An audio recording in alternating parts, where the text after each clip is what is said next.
Catalysis. A catalyst is defined as a substance which alters the rate of a chemical reaction, itself remaining chemically unchanged at the end of a reaction. तो हमारे पास अगर कोई भी reaction हो रहा हो, उस रिएक्शन में हम बाज़ औक़ात एक एडिशनल सब्सटेंस ऐड करते हैं, तो वो सब्सटेंस करता क्या है कि rate of forward reaction as well as rate of reverse reaction, अगर वो रिवर्सिबल रिएक्शन है तो दोनों का रेट ऑफ केमिकल रिएक्शन उसको इंक्रीज़ करवा देगा। तो फर्स्ट ऑफ ऑल इसकी प्रॉपर्टी ये है कि वो केमिकल रिएक्शन को इंक्रीज़ करवाता है। उसके बाद उसकी मेजर प्रॉपर्टी ये है कि वो केमिकली अनचेंज रहता है at the end of reaction. It means कि हम इसको दोबारा से रीयूज़ कर सकते हैं। उसकी फिजिकल स्टेट तो चेंज हो सकती है, फॉर एग्जांपल वो सॉलिड लंप से आपके पाउडर फॉर्म में कन्वर्ट हो सकता है, ये उसके फिजिकल फॉर्म में चेंज है, लेकिन केमिकली वो अनचेंज ही रहता है। तो हम ऐसे सब्सटेंस को नाम देंगे कैटालिस्ट का, और ऐसे प्रोसेस जिसमें हमने कैटालिस्ट का यूज़ किया है हम उसको नाम देंगे कैटालिसिस का। जैसा कि हमने यहाँ पे देखा कि एक रिएक्शन का पाथ ये वाला है, तो कैटालिस्ट ने एक अल्टरनेटिव पाथ प्रोवाइड करके हमारे रिएक्शन के रेट को इंक्रीज़ करवाया। इट मीन्स कि वो ऐसा पाथ प्रोवाइड करता है जिसकी एक्टिवेशन एनर्जी कम होती है। तो एक्टिवेशन एनर्जी कम होने की वजह से ज़्यादा नंबर ऑफ मॉलिक्यूल्स रिएक्ट करने के काबिल होते हैं, तो हमारा रिएक्शन का रेट इंक्रीज़ होता है। Types of catalysis. कैटालिसिस की मेन दो टाइप्स हमारे सामने मौजूद होती हैं। First of all homogeneous catalysis, जिसमें हमारे पास एक सिंगल फेज मौजूद होता है कैटालिस्ट का और रिएक्शन मिक्सचर का। और उसके बाद हमारे पास है हेटेरोजीनियस कैटालिसिस कि जिसमें कैटालिस्ट और हमारा जो रिएक्शन मिक्सचर है उसमें उनका फेज का डिफरेंस होता है। इसके अलावा we have a third type of catalysis known as the enzyme catalysis, जो कि बेसिकली बायोलॉजिकल इंटरेस्ट में होता है और हम इसको भी आगे डिटेल में स्टडी करेंगे। Homogeneous catalysis. होमोजेनियस कैटालिसिस के प्रोसेस में the catalyst is in the same phase as the reactant and is evenly distributed throughout. तो क्योंकि वो होमोजेनियस है, इट मीन्स कि वो इवनली डिस्ट्रीब्यूटेड भी होता है और इसका फेज सेम होता है रिएक्टेंट के साथ। This type of catalysis can occur in gas phase और द लिक्विड सोल्यूशन फेज। तो हमारे जो जितने मोस्टली गैस फेज के रिएक्शन हैं या लिक्विड फेज के रिएक्शन है वहाँ पर होमोजेनियस कैटालिसिस यूज़ हो सकता है। अब हम कुछ होमोजेनियस कैटालिसिस की एग्जांपल देखेंगे। फॉर एग्जांपल गैस फेज में oxidation of sulphur dioxide to sulphur trioxide with nitric acid as the catalyst. तो nitric acid as a catalyst होगा ये वाला, ठीक है। तो इसके यूज़ करते हुए हम ऑक्सीजन को इसमें एडिशन करवाते हैं, तो इसको हमारे पास जो सल्फर ट्राइऑक्साइड है वो प्रोड्यूस होता है। तो जैसा कि कैटालिस्ट की डेफिनेशन थी कि जो catalyst itself does not change chemically, तो अगर नाइट्रोजन ऑक्साइड नाइट्रिक ऑक्साइड हमारे पास पहले ऐसे मौजूद था, तो अब वो केमिकली अनचेंज वैसे ही मौजूद है, बस उसने सिर्फ ऑक्सीडेशन को अकर करवाया है। तो हमने देखा कि ये वाला गैस है, ऑक्सीजन हमारे पास गैस है, नाइट्रिक ऑक्साइड गैस है जो कि कैटालिस्ट है। तो अगर तीनों का सेम फेज है तो इट मीन्स कि ये प्रोसेस हमारे पास होमोजीनियस कैटालिसिस का प्रोसेस है। फर्दर हम देखते हैं कि decomposition of acetaldehyde with iodine as a catalyst. तो आयोडीन यहाँ पे कैटालिस्ट होगा और डीकम्पोजिशन होगी एसिटाल्डिहाइड की मीथेन में, ठीक है। तो हमने देखा कि ये वेपर फेज में है और हमारा कैटालिस्ट जो है वो भी वेपर फेज में ही होता है। तो क्योंकि दोनों का फेज सेम है तो ये प्रोसेस हमारे पास होमोजेनियस कैटालिसिस की एग्जांपल है। अब हम देखेंगे कि सॉल्यूशन फेज में होमोजेनियस कैटालिसिस की एग्जांपल कौन सी हैं। Many reactions in the solutions are catalysed by the acid or the bases. तो मोस्टली हम देखते हैं कि किसी एसिड या बेस को यूज़ करते हुए, इट मीन्स कि H+ साइन या OH- साइन को यूज़ करते हुए हम रिएक्शन की स्पीड को इंक्रीज़ करवा सकते हैं। फर्स्ट ऑफ ऑल हम देखते हैं कि for example in the hydrolysis of cane sugar in the aqueous solution in the presence of the mineral acid H2SO4। तो अगर हमने केन शुगर को हाइड्रोलाइज करवाना हो तो वो मिनरल एसिड H2SO4 की मौजूदगी में होगा, ठीक है। हाइड्रोलाइज मीन कि वो पानी के अंदर सॉल्वेट होता है। तो सॉल्वेट होने के बाद वो एक ग्लूकोज और एक फ्रक्टोज का मॉलिक्यूल प्रोड्यूस करेगा और हमारे पास जो H2SO4 है वो एज ए कैटालिस्ट वैसे ही मौजूद रहता है, वो केमिकली चेंज नहीं होता। तो केन शुगर हमारे पास लिक्विड फॉर्म में है, और जो सल्फ्यूरिक एसिड है वो भी हमारे पास लिक्विड फॉर्म में मौजूद होता है। तो क्योंकि दोनों लिक्विड फॉर्म में है तो ये होमोजेनियस कैटालिसिस है किसी सोल्यूशन फेज में। फर्दर हम देखते हैं कि hydrolysis of an ester in the presence of an acid और अल्कली, तो किसी बेस की या एसिड की मौजूदगी में किसी ईस्टर का जो हाइड्रोलिसिस है वो भी होमोजेनियस कैटालिसिस है। ये हमारे पास एक इथाइल एसीटेट है, वाटर के अंदर ये हाइड्रोलाइज हुआ, ठीक है। और जो हमारे पास एसिड या अल्कली है वो तो पहले ही हमारे पास लिक्विड फॉर्म में मौजूद होती है। तो दोनों का फेज चूँकि सेम है तो हम कहेंगे कि वो होमोजेनियस कैटालिस्ट का प्रोसेस है। फर्दर हम देखते हैं कि decomposition of the hydrogen peroxide in the presence of the iodine ion. तो आयोडीन आयन हमारा लिक्विड फॉर्म में होता है, गैस फॉर्म में। तो हाइड्रोजन परऑक्साइड भी तकरीबन गैस फॉर्म में होता है। तो क्योंकि दोनों का फेज सेम है, सॉरी ये दोनों लिक्विड फॉर्म में होंगे, तो क्योंकि दोनों का फेज सेम है तो एक होमोजेनियस कैटालिसिस है किसी भी सोल्यूशन फेज के अंदर। Heterogeneous catalysis, the catalysis in which the catalyst is in different physical form than the reactant। तो रिएक्टेंट के फेज और जो हमारा कैटालिस्ट का फेज है वो दोनों डिफरेंट होते हैं। अगर वो दोनों डिफरेंट है तो हम ऐसे प्रोसेस को नाम देंगे हेट्रोजीनियस कैटालिसिस का। The most important of such reactions are those in which the reactants are in the gas phase while the catalyst is in the solid. तो हम देखते हैं कि जो बहुत ज़्यादा एफिशिएंसी हमें देखने को मिलती है और जिसकी सबसे ज़्यादा इंडस्ट्रियल एप्लीकेशन होती है वो ऐसे रिएक्शन है जिसमें कैटालिस्ट हमारा सॉलिड में हो लेकिन जो हमारे रिएक्टेंट्स हैं वो गैस फेज में मौजूद हो, तो वहाँ पर उसकी एफिशिएंसी बहुत ज़्यादा इंक्रीज़ हो जाएगी। अब ऐसा प्रोसेस या कैटालिसिस जिसमें सॉलिड कैटालिस्ट हो और गैस फेज में रिएक्टेंट हो, हम उसको नाम देते हैं कॉन्टैक्ट कैटालिसिस का भी। Since the reaction occur by the contact of reactant with the catalyst surface, क्योंकि दोनों के दरमियान कॉन्टैक्ट से रिएक्शन होता है तो वो कॉन्टैक्ट कैटालिसिस होगा। In contact catalysis usually the catalyst is finally divided metal और गॉश। तो हम इसको सरफेस एरिया को इंक्रीज करने के लिए हम इसको फाइनली डिवाइडेड पाउडर की फॉर्म में या किसी गाज की फॉर्म में यूज़ कर लेते हैं। This form of catalysis has great industrial importance. तो हम आमतौर पर जितने भी इंडस्ट्रियल प्रोसेस हैं उनमें ये वाला फेज यूज़ करते हैं हेट्रोजीनियस कैटालिसिस वाला। Examples of the heterogeneous catalysis, तो हम देखेंगे कुछ एग्जाम्पल को वन बाई वन स्टडी करेंगे।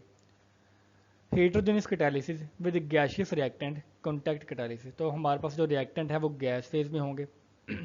For example combination of sulphur dioxide and oxygen in the presence of the finally divided platinum और वनेडियम पेंटॉक्साइड V2O5। तो V2O5 की मौजूदगी में सल्फर डाइऑक्साइड ऑक्सीडाइज होता है ऑक्सीजन को लेकर, ठीक है। और हम इस प्रोसेस को नाम देते हैं contact process of the sulphur sulphuric acid. तो कॉन्टैक्ट प्रोसेस में ये वाला आमतौर पर रिएक्शन होता है जिसमें कैटालिस्ट हमारा सॉलिड है, ठीक है, और हमारे जो रिएक्टेंट्स हैं वो गैस फॉर्म में मौजूद होते हैं। तो सिंपल हमने देखा कि हमारे जो रिएक्टेंट हैं वो गैस है, कैटालिस्ट हमारा सॉलिड है, इट मीन्स कि ये एक हेट्रोजीनियस प्रोसेस है। Another example is that combination of nitrogen and hydrogen to form ammonia in the presence of the finely divided iron। तो हमारा तो बहुत ही इंपॉर्टेंट प्रोसेस है अमोनिया के प्रोडक्शन के लिए हैबर प्रोसेस। तो वहाँ पर जब नाइट्रोजन और हाइड्रोजन का रिएक्शन होता है तो वो रिएक्शन आयरन की मौजूदगी में होता है। तो हम देखते हैं कि आयरन सॉलिड फॉर्म में मौजूद है और हमारे जो रिएक्टेंट्स हैं वो गैस फॉर्म में मौजूद हैं। तो ये एक हेट्रोजीनियस कैटालिसिस की एग्जांपल है और हेट्रोजीनियस कैटालिसिस में ये कॉन्टैक्ट कैटालिसिस है।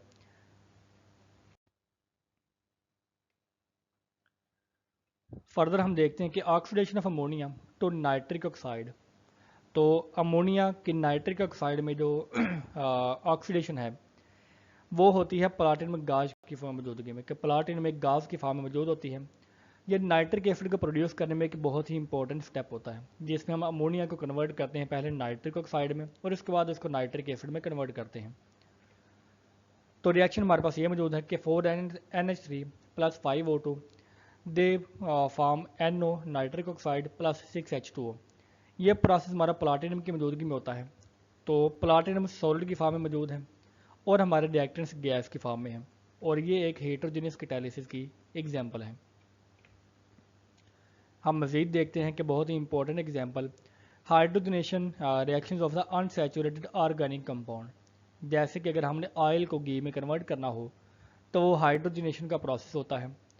तो वो प्रोसेस हमने देखा कि रैनी निकल की मौजूदगी में होता है कि वो निकल का कैटालिस्ट होता है जो कि फाइनली डिवाइडेड फॉर्म में होता है और वो सॉलिड होता है। रिएक्शन हमारे पास ये गिवन है कि कोई हमारे पास अनसैचुरेटेड हाइड्रोकार्बन मौजूद है, उसमें हमने हाइड्रोजन को ऐड करना है, तो इट मीन्स कि अनसैचुरेटेड सैचुरेटेड में कन्वर्ट हो चुकी है और ये रिएक्शन निकल की मौजूदगी में बहुत ज़्यादा एफिशिएंटली कैरी आउट होता है। तो हमने देखा कि इथीन गैस या कोई भी हमारे पास अनसैचुरेटेड ऑर्गेनिक कंपाउंड है वो गैस फॉर्म में होता है, हाइड्रोजन हाइड्रोजन है वो भी गैस फॉर्म में है और निकल हमारे पास सॉलिड फॉर्म में मौजूद होता है। तो डिफरेंट फेज होने की वजह से ये एक हेट्रोजीनियस कैटालिसिस है और गैस फेज और सॉलिड फेज होने की वजह से हम इसको कॉन्टैक्ट कैटालिसिस का नाम भी देते हैं। Vegetable oils are the triesters of the glycerol with higher unsaturated acid, for example oleic acid. When hydrogen is passed through the vegetable oil in the presence of the nickel, तो यही reaction जो gas phase में है वो liquid phase में भी हो सकता है। तो जब लिक्विड फेज में मौजूद जो वेजिटेबल ऑयल्स हैं उनको निकल की मौजूदगी में हाइड्रोजन से गुजारा जाता है। The carbon carbon double bond of the acid portion are hydrogenated, तो उनका जो क्योंकि वो ग्लाइसरॉल के हाई होते हैं एसिड, तो उनका जो एसिड का पार्ट है वो हाइड्रोजनेट होता है और हाइड्रोजनेट होने के बाद वो सॉलिड फैट को प्रोड्यूस करता है और ये रिएक्शन भी हेट्रोजीनियस कैटालिसिस होता है।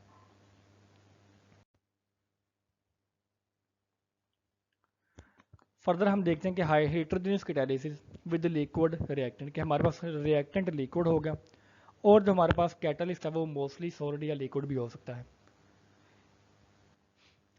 इसके फर्स्ट एग्जांपल में हम देखते हैं कि the decomposition of the aqueous solution of hydrogen peroxide, तो H2O2 की अगर हमने हाइड्रोजन डीकम्पोजिशन करनी हो तो that will be done in the presence of the manganese dioxide, तो MnO2 की मौजूदगी में वो प्रोसेस कैरी आउट होता है या वो प्लाटिनम की मौजूदगी में होगा और प्लाटिनम एक कोलाइडल फॉर्म में मौजूद होगा। तो रिएक्शन हमारे पास ये वाला गिवन है कि H2O2 will be converted to simple water और एक ऑक्सीजन का मॉलिक्यूल यहाँ से रिमूव होगा। रिएक्टेंट हमारा लिक्विड फॉर्म में मौजूद है और कैटालिस्ट हमारा सॉलिड फॉर्म में है, तो ये एक हेट्रोजीनियस कैटालिसिस हो गया। इसके बाद हम देखते हैं कि benzene and ethanoyl chloride CH3COCl react in the presence of the anhydrous aluminium chloride to form phenyl methyl ketone, तो phenyl methyl ketone जो है वो इस रिएक्शन की जरिए शो किया गया है कि वो कैसे बनता है। तो हमने देखा कि जो हमारा कैटालिस्ट है AlCl3 एल्यूमिनियम क्लोराइड जो कि एनहाइड्रस एल्यूमिनियम क्लोराइड है वो सॉलिड फॉर्म में मौजूद होता है और हमारे रिएक्टेंट्स लिक्विड फॉर्म में है। तो ये एक और एग्जांपल है हमारे पास हेट्रोजीनियस कैटालिसिस की।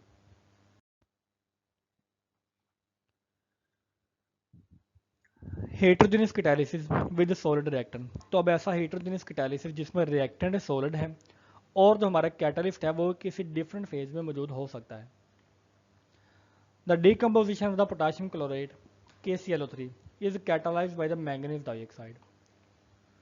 तो हम देखते हैं कि मैंगनीज डाइऑक्साइड जो है वो जब पोटेशियम क्लोराइड के साथ मिक्स होता है तो सिंपल वो पोटेशियम क्लोराइड और 3 ऑक्सीजन का मॉलिक्यूल उसको एमिट करेगा। हमारे पास जो पोटेशियम क्लोराइड है वो सॉलिड होता है और मैंगनीज ऑक्साइड भी सॉलिड फॉर्म में मौजूद होता है। अब यहाँ पे हमने देखा कि दोनों सॉलिड में होते हैं लेकिन हमने इसको नाम दिया हुआ है हेट्रोजीनियस कैटालिसिस का। जब हम फेज़ की डेफिनेशन करते हैं तो फेज़ की डेफिनेशन में ये है कि हमारे जो किसी भी कंपोनेंट की अगर एक मिक्सचर है तो उसकी केमिकल और फिजिकल प्रॉपर्टीज सेम होनी चाहिए किसी एक फेज़ में। अगर किसी एक फेज़ में अगर केमिकल और फिजिकल प्रॉपर्टी सेम नहीं है तो वो दो फेज़ होंगे। फॉर एग्जांपल अगर गैस में दो मॉलिक्यूल्स मौजूद हैं, अगर मिक्स करने के बाद हमारे उस पूरे वेपर फॉर्म में डिफरेंट जगह पर डिफरेंट फिजिकल और केमिकल प्रॉपर्टी मौजूद है जो कि डिपेंड करेगा किसी दूसरे गैस के कंपोनेंट की, तो हम उसको एक फेज़ नहीं कह सकते, हालांकि वो मोस्टली एक फेज़ ही होता है लेकिन फॉर एग्जांपल हम कह सकते हैं। हम देखते हैं कि सॉलिड में जब हम दो सॉलिड को मिक्स करते हैं तो दोनों के दोनों सॉलिड अपनी जो केमिकल और फिजिकल प्रॉपर्टी है वो मोस्टली अपनी रिटेन करते हैं। अगर उनकी प्रॉपर्टीज़ रिटेन रहती हैं इट मीन्स कि वो दो डिफरेंट फेज़ होते हैं। तो इस वजह से हमने इन दोनों फेज को दो डिफरेंट फेज कंसिडर किया है और हमने कहा कि ये एक हेटेरोजेनियस कैटालिसिस है। Characteristics of the catalytic reactions. अब हम देखेंगे कि कैटालिटिक रिएक्शंस के कौन कौन से ख़ास खसूसियात होती हैं। फर्स्ट ऑफ ऑल हम देखते हैं a catalyst remains unchanged in mass and chemical composition at the end of the reaction. तो सबसे इम्पोर्टेंट जो कैरेक्टरिस्टिक्स है किसी भी कैटालिस्ट की, जो कि उसकी डेफिनेशन में भी शामिल होती है, वो ये है कि कैटालिस्ट बजाते खुद केमिकली चेंज नहीं होता। उसकी फिजिकल कंडीशन तो चेंज हो सकती है बट केमिकली वो जैसा रिएक्शन से पहले था वो वैसा ही रिएक्शन के बाद होता है। Qualitative and quantitative analysis shows that a catalyst undergo no change in mass of the chemical nature. तो केमिकल नेचर में इसके कोई चेंज नहीं आता। However it may undergo a physical change.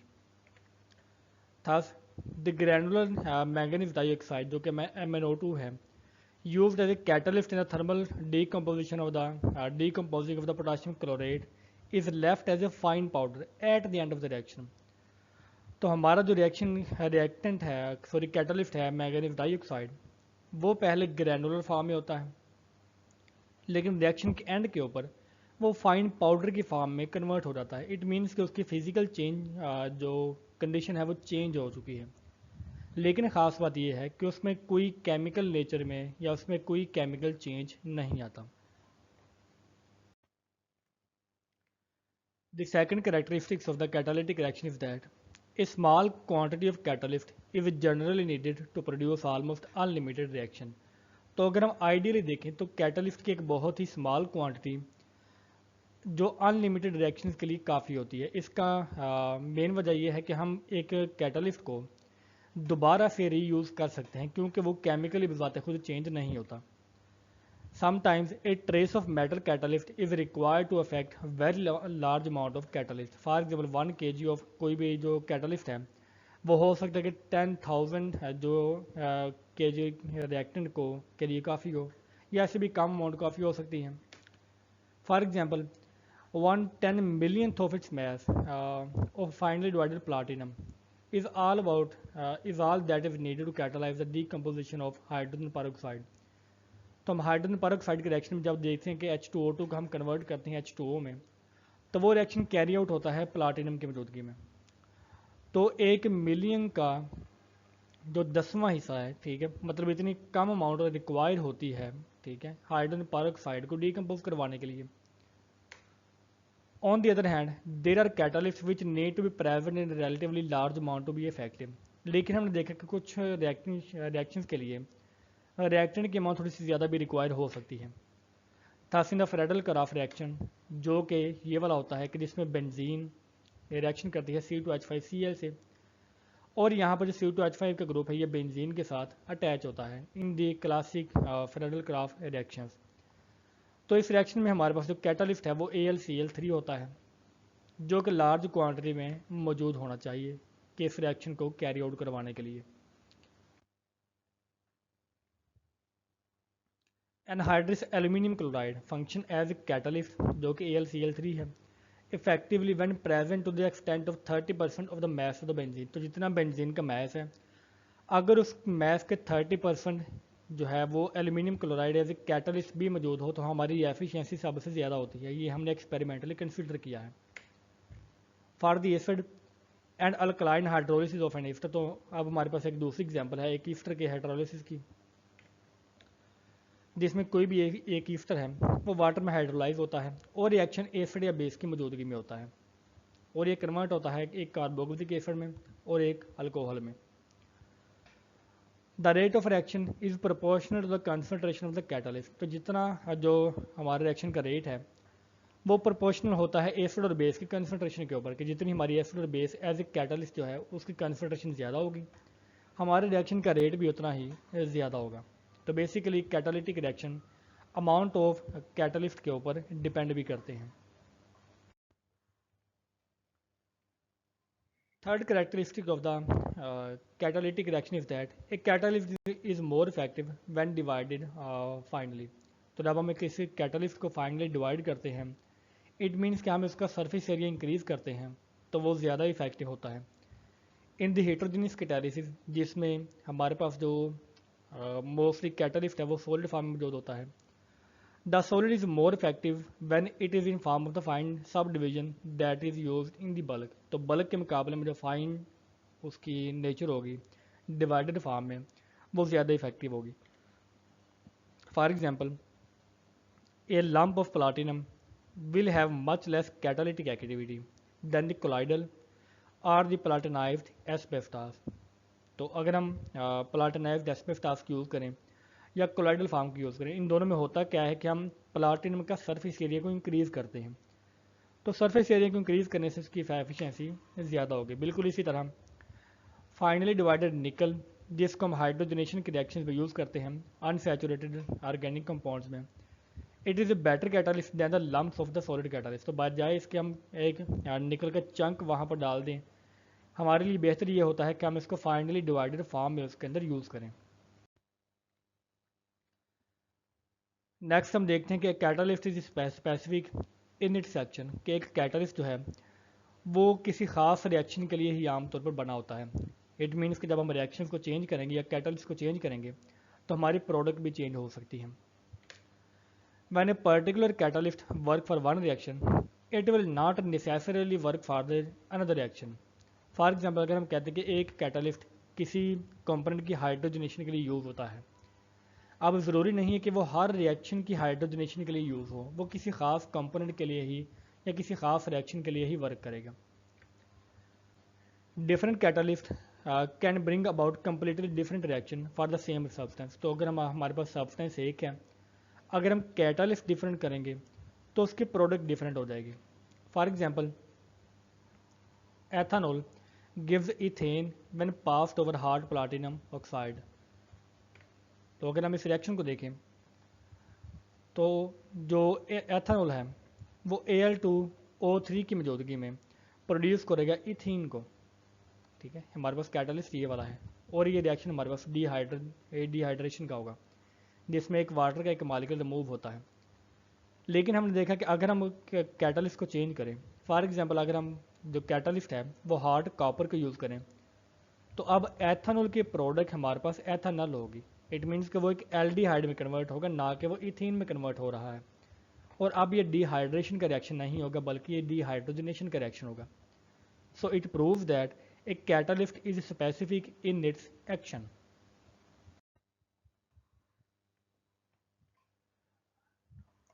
A catalyst can not initiate A reaction. तो आम तौर पर देखने में ये आता है कि मोस्टली कैटालिस्ट रिएक्शन को इनिशिएट नहीं कर सकता, बल्कि वो सिर्फ रिएक्शन के रेट को इंक्रीज या डिक्रीज करता है, या मोस्टली वो इंक्रीज ही करता है। तो लेकिन वो रिएक्शन को इनिशिएट नहीं कर सकता। A catalyst speed up A reaction already in progress and does not initiate the reaction. तो जो रिएक्शन पहले से कैरी आउट हो रहा हो वो उसको सिर्फ स्पीड अप करेगा। But there are certain reactions where the reactants do not combine for a long period, perhaps years। लेकिन हमने देखा कि कुछ ऐसे रिएक्शंस भी होते हैं कि जहाँ पर अगर हम रिएक्टेंट को आपस में मिलाएं भी तो वो केमिकली एक दूसरे से कंबाइन नहीं होते। इट मीन्स कि वो प्रोडक्ट में कन्वर्ट नहीं होते। और ये भी देखने में आया है कि ऐसा कई साल होने में भी लग सकते हैं। For example, A mixture of hydrogen and oxygen which remain unchanged almost indefinitely at the room temperature. कि अगर हमारे रूम टेम्परेचर के ऊपर हाइड्रोजन और ऑक्सीजन मौजूद है तो वो हमेशा ऐसे ही रहेगी, वो आपस में मिक्स नहीं होगी। But it can be brought to reaction by the catalyst platinum black. लेकिन अगर हम प्लाटिनम ब्लैक को उसमें ऐड कर दें तो वह फ्यू सेकंड में ही वो रिएक्शन स्टार्ट हो जाता है। इट मीन्स कि कैटालिस्ट रिएक्शन को इनिशिएट कर सकता है, लेकिन ये ज़्यादा प्रोबेबल नहीं है। इट मीन्स कि ये सिर्फ सर्टेन केसेस में होता है। मोस्टली वो सिर्फ रिएक्शन को स्पीड अप ही करवाता है। जैसे कि हमने देखा कि H2 and O2 at room temperature there will be no reaction, but अगर हम प्लाटिनम ब्लैक को इसमें ऐड कर दें तो वाटर प्रोड्यूस होना स्टार्ट हो जाएगा। So it is now considered that the catalyst can initiate reaction. तो अब हम कह सकते हैं कि बाज़ औक़ात वो रिएक्शन को इनिशिएट भी कर सकता है। तो इस व्यू के मुताबिक the reacting molecules in the absence of catalyst do not possess minimum kinetic energy for the successful collisions. तो उस रिएक्शन को करवाने के लिए according to the collision theory उनके पास इतनी काइनेटिक एनर्जी ही नहीं होती कि वो इफेक्टिव कोलिजन को प्रोड्यूस कर सके। तो कैटलिस्ट क्या करता है कि वो एक्टिवेशन एनर्जी को ही लो कर देता है। तो जैसे कि कैटलिस्ट का काम है कि जब अगर एक्टिवेशन एनर्जी लो होगी तो हमारा रिएक्शन है वो इनिशिएट हो सकता है। The molecule rebound from collision without reacting at all. तो अगर उसकी काइनेटिक एनर्जी कम हो उसकी एक्टिवेशन एनर्जी से, तो वो कोलिजन उसकी इफेक्टिव नहीं होती। तो कैटलिस्ट जो है वो एक्टिवेशन एनर्जी को कम करेगा। A catalyst does not affect the final position of equilibrium, although it shortens the time required to establish the equilibrium। ये हमारे पास एक बहुत ही इंपॉर्टेंट कंसेप्ट है कैटलिस्ट में समझने का कि कैटलिस्ट इक्विलिब्रियम की फाइनल पोजीशन को इफेक्ट नहीं करता। इक्विलिब्रियम की पोजीशन सिर्फ और सिर्फ डिपेंड करती है हमारे टेम्परेचर के ऊपर according to the Arrhenius equation. लेकिन जो कैटलिस्ट है वो इक्विलिब्रियम को एस्टेब्लिश होने में जो टाइम रिक्वायर होता है वो उस टाइम को कम कर देता है। इट मीन्स कि फॉर एग्जाम्पल अगर एक इक्विलिब्रियम 5 घंटे में अटेन होता है तो कैटलिस्ट के बाद वो 5 सेकंड में अटेन हो सकता है, लेकिन इक्विलिब्रियम की पोजीशन वही रहेगी। It implies that in reversible reaction the catalyst accelerate the forward and the reverse reaction equally. तो जितना फॉरवर्ड का रेट इंक्रीज होगा उतना ही रिवर्स का रेट इंक्रीज होगा in the reversible reactions. Thus the ratio of rates of the two opposing reactions, ठीक है, that is the equilibrium constant remains unchanged. तो अगर हमारे पास फॉरवर्ड और रिवर्स का रेट इक्वली जो है वो चेंज होता है तो हमारे प्रोडक्ट की कंसंट्रेशन और जो रिएक्टेंट की कंसंट्रेशन है उसकी रेशो भी हमेशा सेम रहेगी, और हम इस रेशो को नाम देते हैं according to law of mass action the equilibrium constant. तो इक्विलिब्रियम कांस्टेंट भी हमेशा सेम रहेगा। The effect of catalyst on the time required for the equilibrium to be established for the reaction A plus B into C plus D. तो अब हम एक reaction के जरिए इसको कंसिडर करेंगे कि ए प्लस बी एक रिवर्सिबल रिएक्शन में कन्वर्ट होता है सी प्लस डी में। तो ये दो हमारे पास रिएक्टेंट्स हैं और सी और डी हमारे पास प्रोडक्ट होगी। तो start with the concentration of A and B are at the maximum. तो जब स्टार्ट में जो रिएक्टेंट है उनकी कंसंट्रेशन मैक्सिमम होगी and hence the rate of the forward reaction is maximum. तो अगर रिएक्टेंट की कंसंट्रेशन मैक्सिमम है तो फॉरवर्ड रिएक्शन का रेट भी मैक्सिमम होगा। जैसे जैसे टाइम पास होता है the rate of reaction decrease till the equilibrium is established. तो हमारा जो फॉरवर्ड रिएक्शन का रेट डिक्रीज होना शुरू होता है। For the reversible reaction the initial concentration of C and D are zero. तो जैसे कि हमने सिंपल रिवर्सिबल रिएक्शन के लेक्चर में देखा कि इनिशियली सी और डी की कंसंट्रेशन जीरो होती है तो उसका रेट भी जीरो होगा, लेकिन कुछ देर के बाद जब प्रोडक्ट्स बनना शुरू होती हैं और उसकी कंसंट्रेशन इंक्रीज होना शुरू होती है तो जैसे ही सी और डी की कंसंट्रेशन इंक्रीज होती है तो हमारे रिवर्स रिएक्शन की जो स्पीड है वो भी इंक्रीज होना शुरू होती है। और तो हमारा फॉरवर्ड रिएक्शन डिक्रीज होता है उसका रेट और रिवर्स रिएक्शन का रेट इंक्रीज होता है until the equilibrium is established. तो हमारे सिंपल ये होता है। Similar curves of the rate of the reaction with the catalyst shows that the rate of forward and the reverse reaction are altered equally but the equilibrium is established in a much shorter time। for example अगर हम ये consider करें कि ये हमारे पास forward reaction का rate है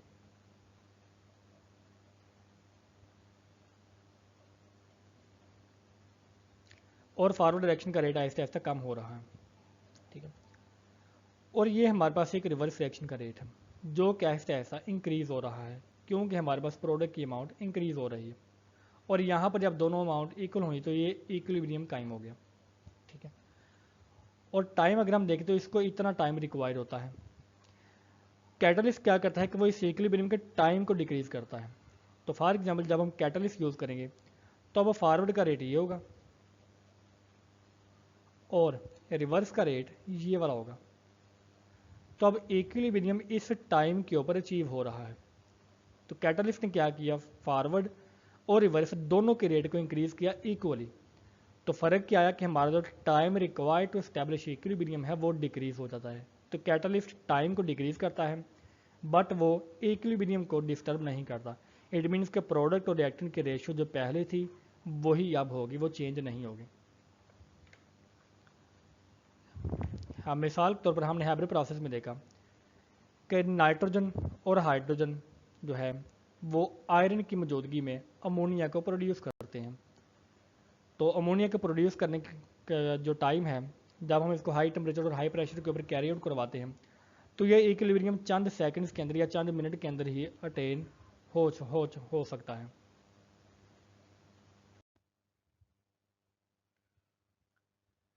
the reaction is very slow. तो हमारे पास जो अमोनिया का रिएक्शन है, अमोनिया के प्रोडक्शन का हाइब्रिड प्रोसेस में, वो पहले बहुत स्लो होता है।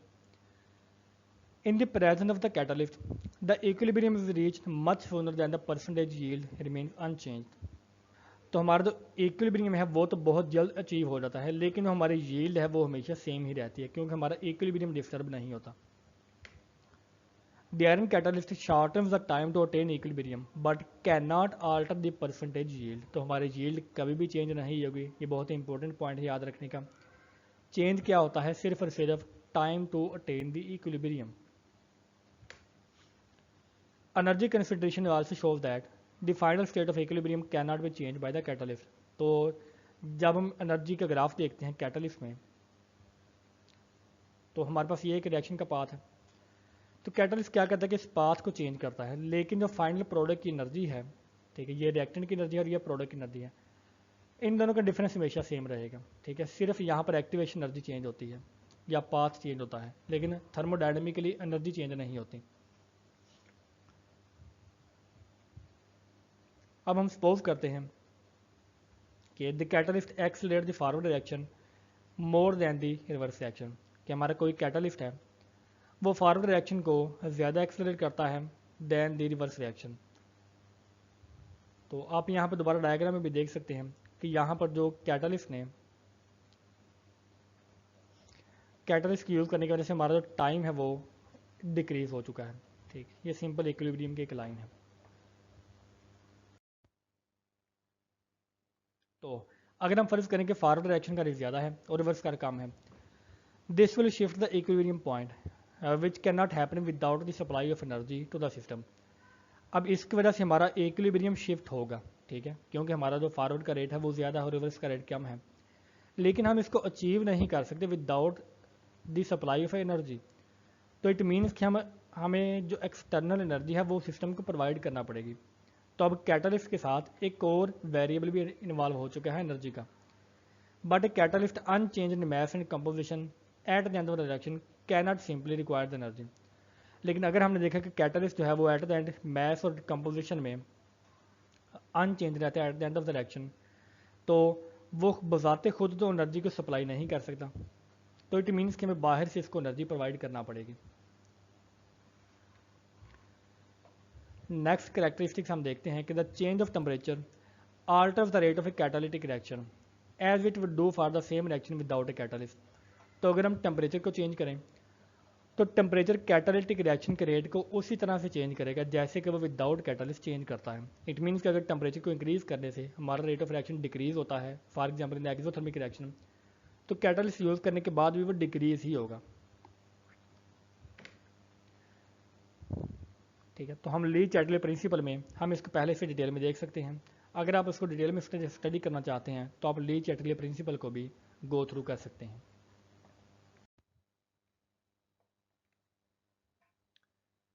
सम catalyst are however physically altered by rise in temperature.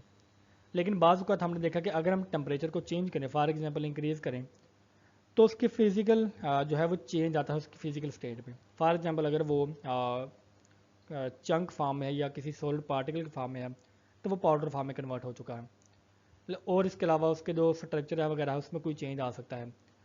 तो हमने देखा कि with the rising temperature their catalytic activity may be decreased.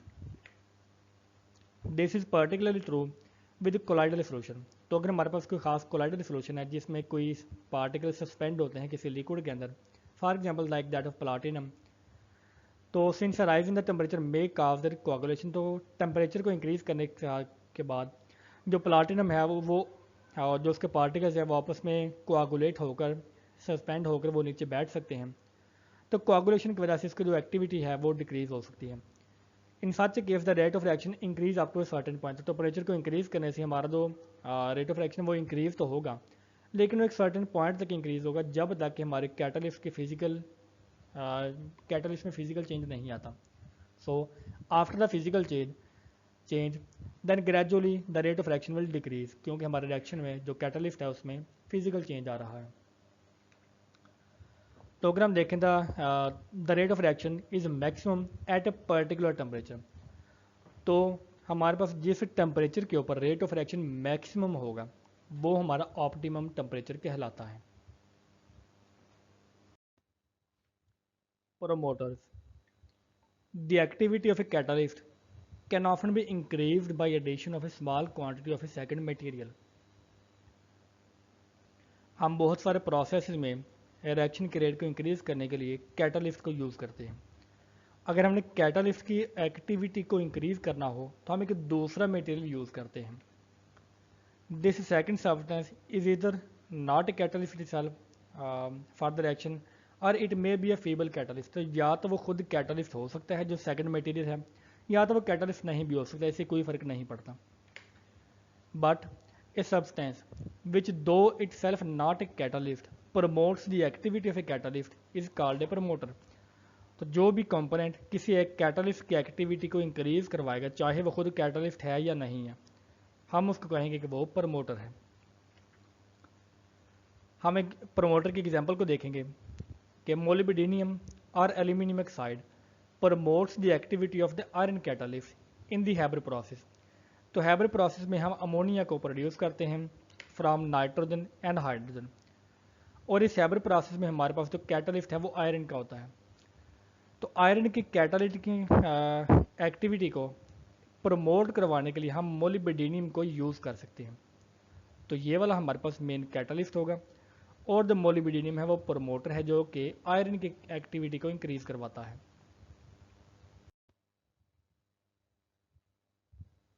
In some reactions mixture of catalyst are used to obtain the maximum catalytic efficiency.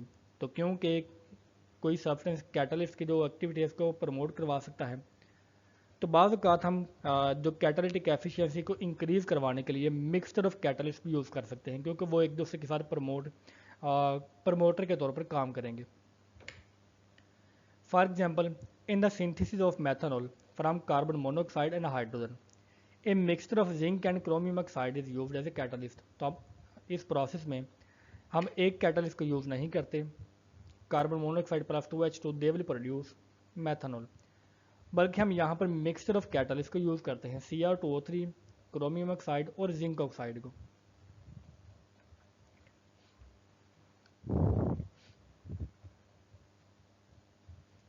तो इसकी वजह से वो एक दूसरे की एक्टिविटी को प्रमोट करते हैं और हमारे जो कैटालिटिक एफिशिएंसी है वो मैक्सिमम हो जाती है। अब हम एक्सप्लेनेशन की तरफ जाएंगे कि किस तरह से एक सब्सटेंस कैटालिस्ट की एक्टिविटी को प्रमोट कर सकता है। So now we will explain the promotion action. आमतौर पर जो प्रमोशन का फिनोमेना है वो बिल्कुल क्लियर नहीं होता कि वो क्यों होता है, लेकिन प्रेज्यूमेबली हम हम प्रेज्यूम कर सकते हैं कि ये कुछ फैक्टर्स की वजह से होता है, जिसमें फर्स्ट फैक्टर ये है कि change of the latest spacing. The latest spacing of the catalyst is changed, thus enhancing the space between the catalyst particle. तो एक प्रमोटर को यूज़ करने से जो हमारे कैटालिस्ट का जो लेटेस्ट स्पेसिंग है या जो भी इसका स्ट्रक्चर है उसका लेटेस्ट चेंज होता है। तो अगर लेटेस्ट चेंज होगा तो उसके दो लेयर्स के दरमियान जो स्पेस है वो इंक्रीज़ होगी। लेयर्स के दरमियान स्पेस इंक्रीज़ होने की वजह से वो ज़्यादा एक्सपोज होगा, और इट मीन्स कि उसका जो सरफेस एरिया है वो थोड़ा सा इंक्रीज़ हो जाता है, और इसकी वजह से हमारा जो रिएक्शन का रेट है वो इंक्रीज़ हो सकता है। The absorbed molecule of the reactant for example H2 are further weakened and cleaved, this makes reaction go faster. तो प्रेज्यूमेबली हम कहते हैं कि अगर हमारे पास एक सिंपल कैटालिस्ट है निकल का, यहाँ पर हाइड्रोजन एक रिएक्टेंट है, और हमने देखा कि हाइड्रोजन एक रिएक्टेंट है वो कैटालिस्ट के साथ अटैच होने के बाद वो प्रोडक्ट में कन्वर्ट हो सकता है। अब होता ही है कि जब हम कोई प्रमोटर यूज़ करें, फॉर एग्जांपल मोलिब्डेनियम, तो मोलिब्डेनियम निकल के दरमियान में मौजूद होगा। इनके दरमियान मौजूद होने की वजह से जो दो निकल के लेयर्स हैं उनके दरमियान अब फासला ज़्यादा हो गया। अगर इनके दरमियान फासला है तो जो अब्जॉर्ब मालिक्यूल है हाइड्रोजन का उसके दरमियान फासला भी ज़्यादा होगा। इट मीन्स कि वहाँ पर एक क्लीवेज पैदा हो रहा है। तो जब दो हाइड्रोजन के एटम एक दूसरे से ज़्यादा दूर होते हैं, इट मीन्स कि उनका जो कोवलेंट बॉन्ड है वो वीक होता है।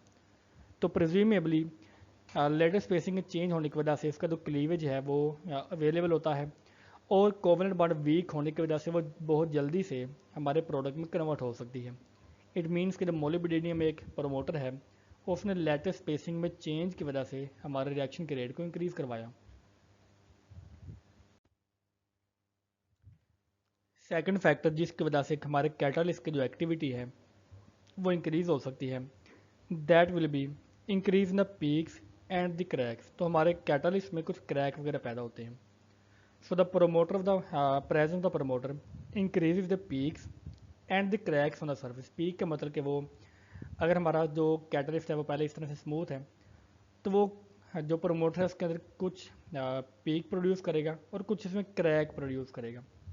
तो इसकी वजह से बेसिकली इसका सरफेस एरिया इंक्रीज होता है। This increase the concentration of the reactant molecules. ठीक है, तो जितने रिएक्टेंट मॉलिक्यूल यहाँ पर अटैच हो सकते हैं वो उसकी कंसनट्रेशन को इंक्रीज करेगा। तो जितने ज़्यादा रिएक्टेंट के मॉलिक्यूल वहाँ पर अटैच हो सकते हैं, तो उतना ही ज़्यादा हमारा रिएक्शन का रेट इंक्रीज होगा correspondingly. The phenomena of the promotion is a common feature of the heterogeneous catalysis. तो ये जो प्रमोशन है ये आमतौर पर हेट्रोजीनियस के कैटालिसिस में आमतौर पर मौजूद होती है, कि हमारे पास अगर एक हेट्रोजीनियस कैटालिसिस मौजूद है तो हम एक दूसरा सब्सटेंस यूज़ करके उसकी एक्टिविटी को इंक्रीज कर सकते हैं। Catalytic poisoning. Very often, a heterogeneous catalyst is rendered ineffective by the presence of a small amounts of impurities in the reactant। तो बाज़ वक़्त ऐसा होता है कि अगर हमारे रिएक्टेंट्स में कोई इम्प्योरिटी मौजूद हो या कोई ऐसा कंपोनेंट मौजूद हो, तो बाज़ दफ़ा ऐसा होता है कि जो हमारा हेटेरोजेनस कैटलिस्ट है उसकी एक्टिविटी डिक्रीज़ हो जाती है। इट मीन्स कि हम बजाय इसके रिएक्शन का रेट इंक्रीज़ हो, वो बाज़ इम्प्योरिटीज़ की वजह से हमारा रिएक्शन का रेट डिक्रीज़ होना शुरू हो जाता है। So a substance which destroys the activity of the catalyst is called a poison। ठीक है, जो कि किसी कैटलिस्ट की वो एक्टिविटी जिसकी वजह से वो रिएक्शन को एक्सलरेट करवा सकता है वो डिस्ट्रॉय हो जाए, तो हम उसको पॉइजन कहेंगे। ठीक है, और जो प्रोसेस जो है ये कैटालिटिक पॉइजनिंग कहलाएगा। फॉर एग्जांपल ये रिएक्शन हमारे सामने हैं। First of all, the platinum catalyst used in the oxidation of sulphur dioxide in the contact process is poison by the arsenic oxide. तो हमने देखा कि कॉन्टैक्ट प्रोसेस में हम आर्सेनिक ऑक्साइड को प्रॉपरली रिमूव करते हैं। हमारे पास एक पूरा आर्सेनिक सेक्शन होता है जो कि इसी को रिमूव करने के लिए होता है, क्योंकि अगर तो आर्सेनिक वहाँ पर पैदा होगी या मौजूद होगी तो वो प्लाटिनम की एक्टिविटी को रिड्यूस कर देती है। इट मीन्स कि वो कैटालिटिक पॉइजनिंग को प्रोड्यूस करेगी। सेकेंड एग्जाम्पल में हमारे हैबर प्रोसेस में यूज़ होने वाला कैटालिस्ट आयरन का, वो पॉइजन होता है हाइड्रोजन सल्फाइड की वजह से, और इसी वजह से हमने हैबर प्रोसेस में एक प्रॉपर चैम्बर लगाया होता है डीसल्फराइज़र का, जो कि सल्फ़र के कंपाउंड्स को रिमूव करता है ताकि हमारी कैटालिटिक पॉइजनिंग ना हो। फर्दर हमारे पास जो platinum catalyst use in the oxidation of hydrogen is poison by the carbon monoxide. तो हाइड्रोजन की जो ऑक्सीडेशन का में कैटालिस्ट यूज होता है प्लाटिनम, ये पॉइजन होगा, ये इसकी एक्टिविटी डिक्रीज होगी कार्बन मोनोऑक्साइड की वजह से। Explanation of the catalytic poisoning. The poison is adsorbed on the catalyst surface in the presence of the reactant। तो हमारे कैटालिस्ट की सरफेस है जहाँ पर एक रिएक्टेंट अडजॉर्ब होकर प्रोडक्ट में कन्वर्ट होता है। अब जहाँ पर रिएक्टेंट ने अडजॉर्ब होना था, अब वहाँ पर एक पॉइजन अडजॉर्ब हो चुका है। इट मीन्स कि जितनी सरफेस अवेलेबल थी अब उतनी सरफेस अवेलेबल नहीं है रिएक्टेंट के लिए, और अगर उनके पास सरफेस कम अवेलेबल है तो हमारे रिएक्शन का रेट डिक्रीज होना शुरू होता है।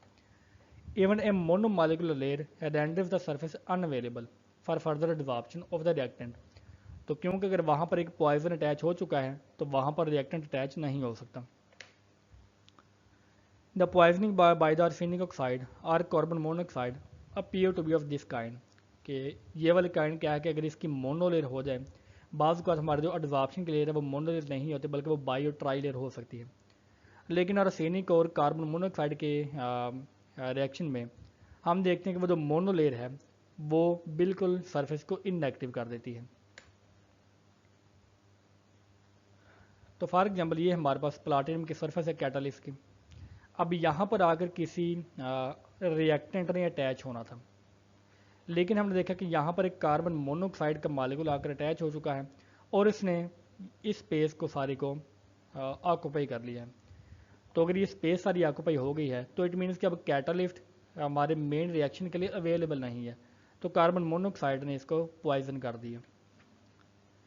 The catalyst may combined chemically with the impurity, तो या तो वो मोनोलेयर अडजॉर्ब हो सकती है या वो केमिकली कंबाइंड भी हो सकता है किसी इम्प्योरिटी के साथ।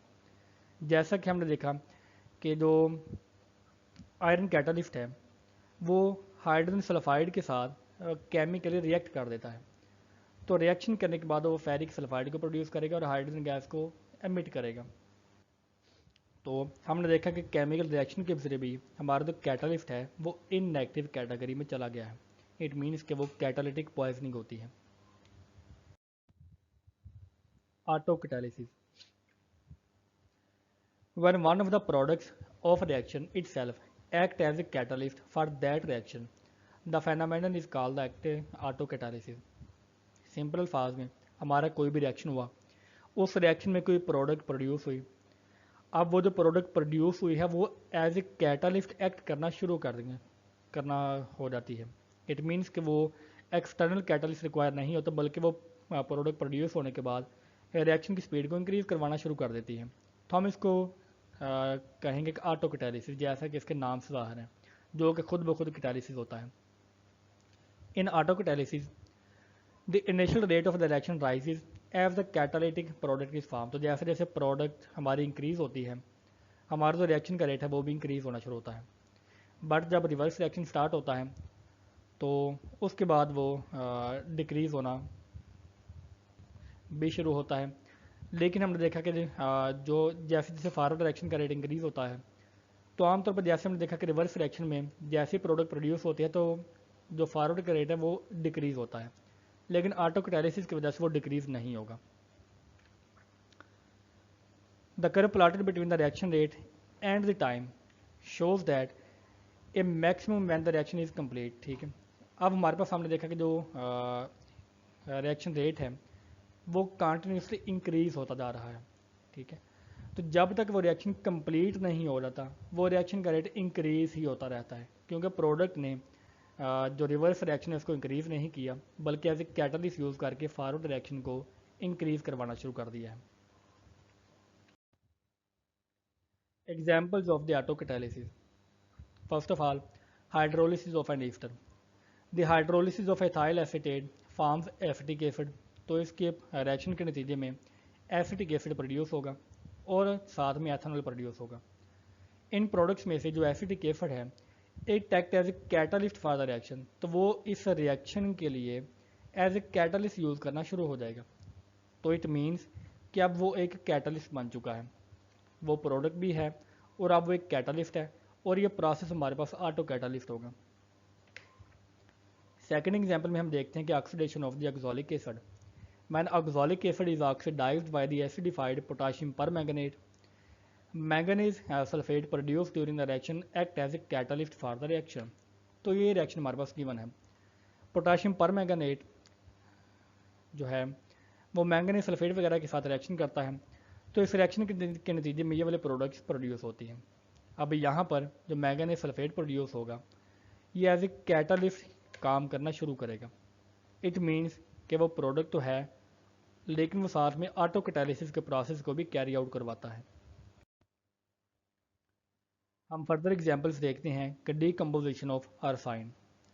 The free arsenic produced by the decomposition of the arsine which is the ASH3 auto catalyse the reaction. For example 2ASH3, ठीक है, ये प्रोड्यूस करेगा आर्सेनिक को, फ्री आर्सेनिक को, और साथ में 3 हाइड्रोजन के मॉलिक्यूल रिमूव होंगे। अब यहाँ पर जो मॉलिक्यूल है आर्सेनिक का वो एज ए कैटालिस्ट यूज़ करना बिहेव करना शुरू करता है, और ये भी ऑटो कैटालिसिस की एग्जांपल होती है। Negative catalysis, when a catalyst reduces the rate of A reaction it is called a negative catalyst और इनहिबिटर। तो जब एक कैटालिस्ट बजाय इसके रेट ऑफ रिएक्शन को इंक्रीज करे वो रेट ऑफ रिएक्शन को डिक्रीज करना शुरू हो जाए कोई भी सब्सटेंस, तो हम ऐसे सब्सटेंस को नाम देंगे नेगेटिव कैटालिस्ट का या इनहिबिटर का सिंपली। और ये जो प्रोसेस है ये इनहिबिशन का प्रोसेस होगा या नेगेटिव कैटालिसिस का प्रोसेस होगा। Negative catalysis is useful to slow down और stop altogether an unwanted reaction. तो आमतौर पर हम ये देखते हैं कि नेगेटिव कैटालिसिस एक बुरी चीज़ है, लेकिन अगर हमने किसी अनवांटेड रिएक्शन को स्लो करना हो तो वहाँ पर ये बहुत ही ज़्यादा अहमियत का हमल होता है। तो हम किसी सेलेक्टेड रिएक्शन को जो कि जिसकी हमें ज़रूरत नहीं होती, हम उसको स्टॉप कर सकते हैं या हम उसको स्लो डाउन कर सकते हैं with the help of a inhibitor. Examples of negative catalysis. First of all, oxidation of trichloromethane. Trichloromethane और chloroform is used as an anaesthetic. तो हम इसको एनेस्थेटिक के तौर पर यूज़ करते हैं मेडिकल के फील्ड में। Upon oxidation by air it forms carbonyl chloride which is a poisonous substance. अगर हमारे पास क्लोरोफॉर्म की ऑक्सीडेशन हो जाए तो ऑक्सीडेशन होने के बाद जो कंपोनेंट प्रोड्यूस होगा COCl2 कार्बोनाइल क्लोराइड, वो एक पॉइजनस सब्सटेंस होता है। Then 2% of ethanol when added to chloroform act as a negative catalysis। तो अब यहाँ पर हम एथेनॉल को, जो क्लोरोफॉर्म का सोल्यूशन है या क्लोरोफॉर्म पड़ा होता है, हम उसमें डाल देते हैं। तो क्लोरोफॉर्म को ऐड करने के बाद वो नेगेटिव कैटालिसिस के तौर पर काम करेगा और ये कार्बन क्लोराइड की जो फॉर्मेशन है उसको सप्रेस करेगा। इट मीन्स कि वो हमारे लिए काफ़ी ज़्यादा फ़ायदेमंद है कि जिसने एक अनवांटेड रिएक्शन को स्टॉप कर दिया और या उसको स्लो डाउन कर दिया। नेक्स्ट हम देखते हैं decomposition of hydrogen peroxide. The decomposition of the hydrogen peroxide is given as 2H2O2 will be equal to 2H2O plus O2। ये वाला reaction is retarded bye the presence of dilute acid और glycerol. तो अगर हम hydrogen peroxide में कोई dilute acid या glycerol के अमाउंट को ऐड करेंगे तो हम हाइड्रोजन पेरोक्साइड को डीकम्पोज होने से बचा सकते हैं। इट मीन्स कि वो डाइल्यूट एसिड या glycerol as a negative catalyst या इनहिबिटर के तौर पर काम करता है। Tetra ethyl lead as an anti knocking agent. तो आमतौर पर हमने देखा कि जो एंटी नॉकिंग एजेंट होता है वो टेट्रा इथाइल लेड होता है। When tetraethyl lead PbC2H5 is added to petrol, it retards the too rapid or explosive combustion of the fuel। तो हमारे पास जो फ्यूल की कंबस्टन होती है, अगर टाइम से पहले, इग्निशन से पहले अगर हमारा जो फ्यूल है वो कंबस्ट हो जाए तो हमारे इंजन के अंदर एक नॉकिंग की साउंड पैदा होती है। उस नॉकिंग की साउंड को रिड्यूस करने के लिए हम टेट्राइथाइलाइड को यूज़ करते हैं। तो जब टेट्राइथाइलाइड को हम पेट्रोल के अंदर ऐड करेंगे तो वो रैपिड या एक्सप्लोसिव कंबस्टन को सप्रेस करता है। ठीक है, तो इसकी वजह से हमारा जो टेट्राइथाइलाइड है वो एंटी नॉकिंग एजेंट के तौर पर आमतौर पर यूज़ होता रहता है। Now the explanation of the negative catalysis, कि नेगेटिव कैटालिसिस होता कैसे है, हम उसका मैकेनिज्म देखेंगे। The mechanism of the negative catalysis could be different from different reaction. तो हर रिएक्शन के लिए जो मैकेनिज्म है या जो उसका एक्शन है वो डिफरेंट हो सकता है और मोस्टली वो डिफरेंट ही होता है। तो फर्स्ट ऑफ ऑल हम देखते हैं कि जो नेगेटिव कैटालिसिस है it can be done by poisoning a catalyst, कि वो कैटालिस्ट को पॉइजन कर सकता है।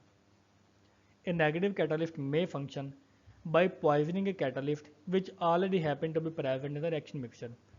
तो जो पॉइजन है या जो कोई भी सब्सटेंस है वो कैटालिस्ट को पॉइजन करेगा। जब कैटालिस्ट की एक्टिविटी डिक्रीज होगी तो हमारे रिएक्शन का रेट भी डिक्रीज होगा। इट मीन्स कि जो कैटालिस्ट है वो नेगेटिव कैटालिस्ट के तौर पर यूज़ होगा।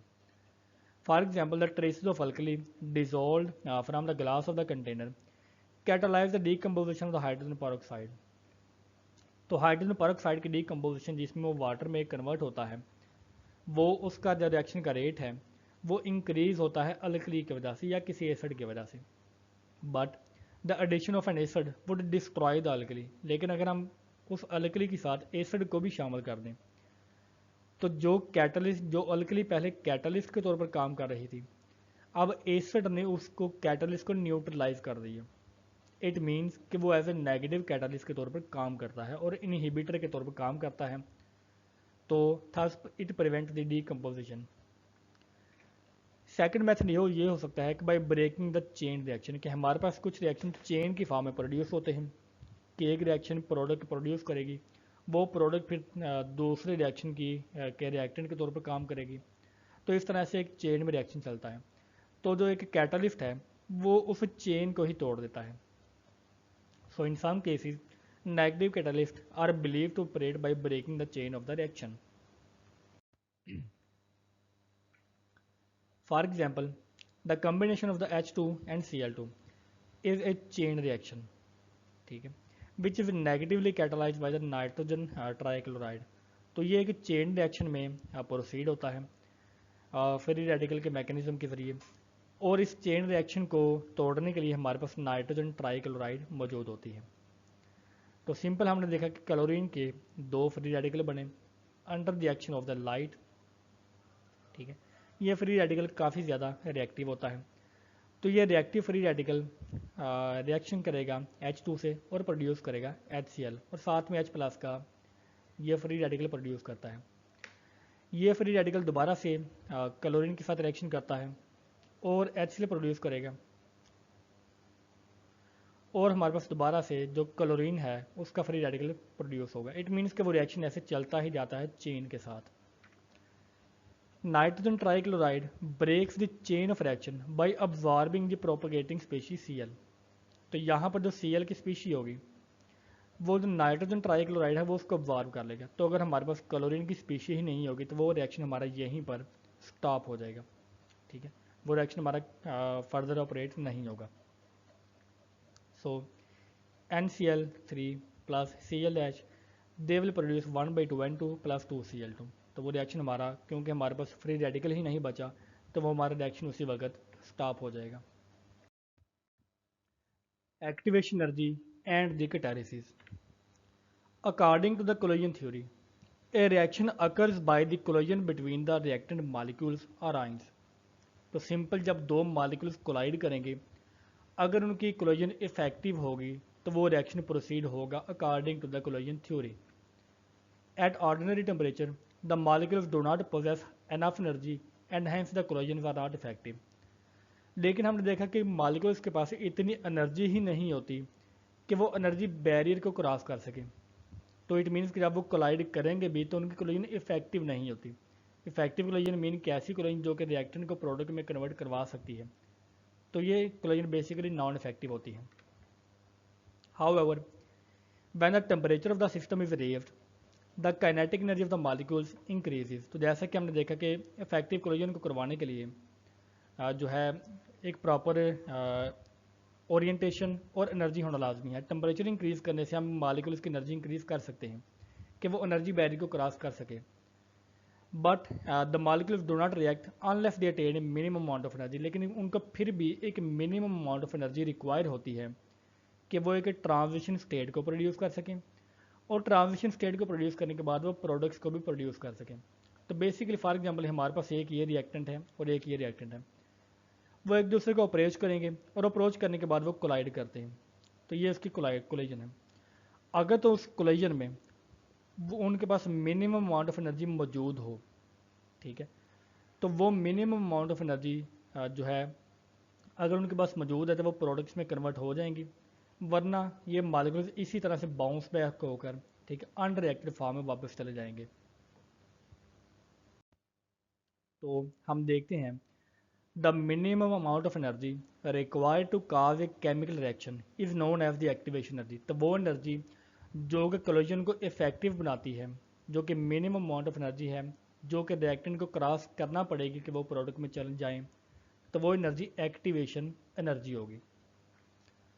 The activated molecules on collision first form an activated complex. For example ये रिएक्टेंट के मॉलिक्यूल्स हैं, उनके पोटेंशियल एनर्जी यहाँ पर मौजूद है।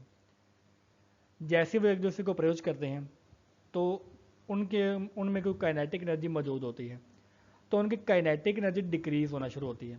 तो जैसा कि एनर्जी कंजर्व होती है according to first law of thermodynamic, तो अगर काइनेटिक एनर्जी डिक्रीज होती है तो उनकी जो पोटेंशियल एनर्जी है वो इंक्रीज होना शुरू होती है।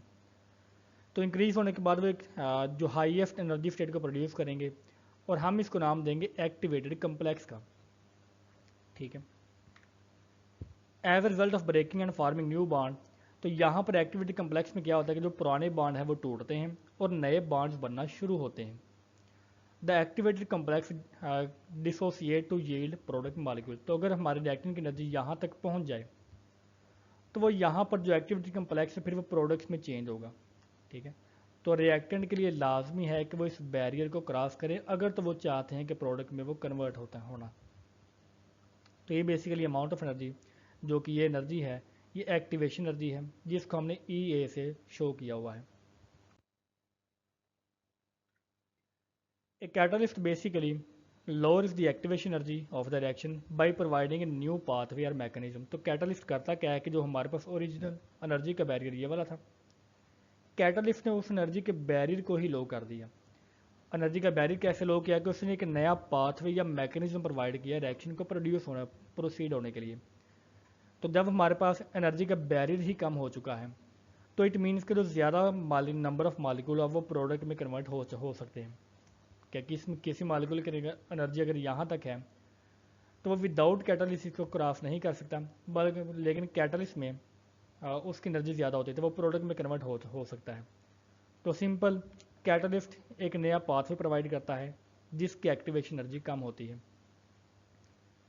So the large number of effective collision can occur. तो इफेक्टिव कोलिजन की जो फ्रीक्वेंसी है वो ज़्यादा हो जाती है in the presence of catalyst than would occur at the same temperature without the presence of catalyst.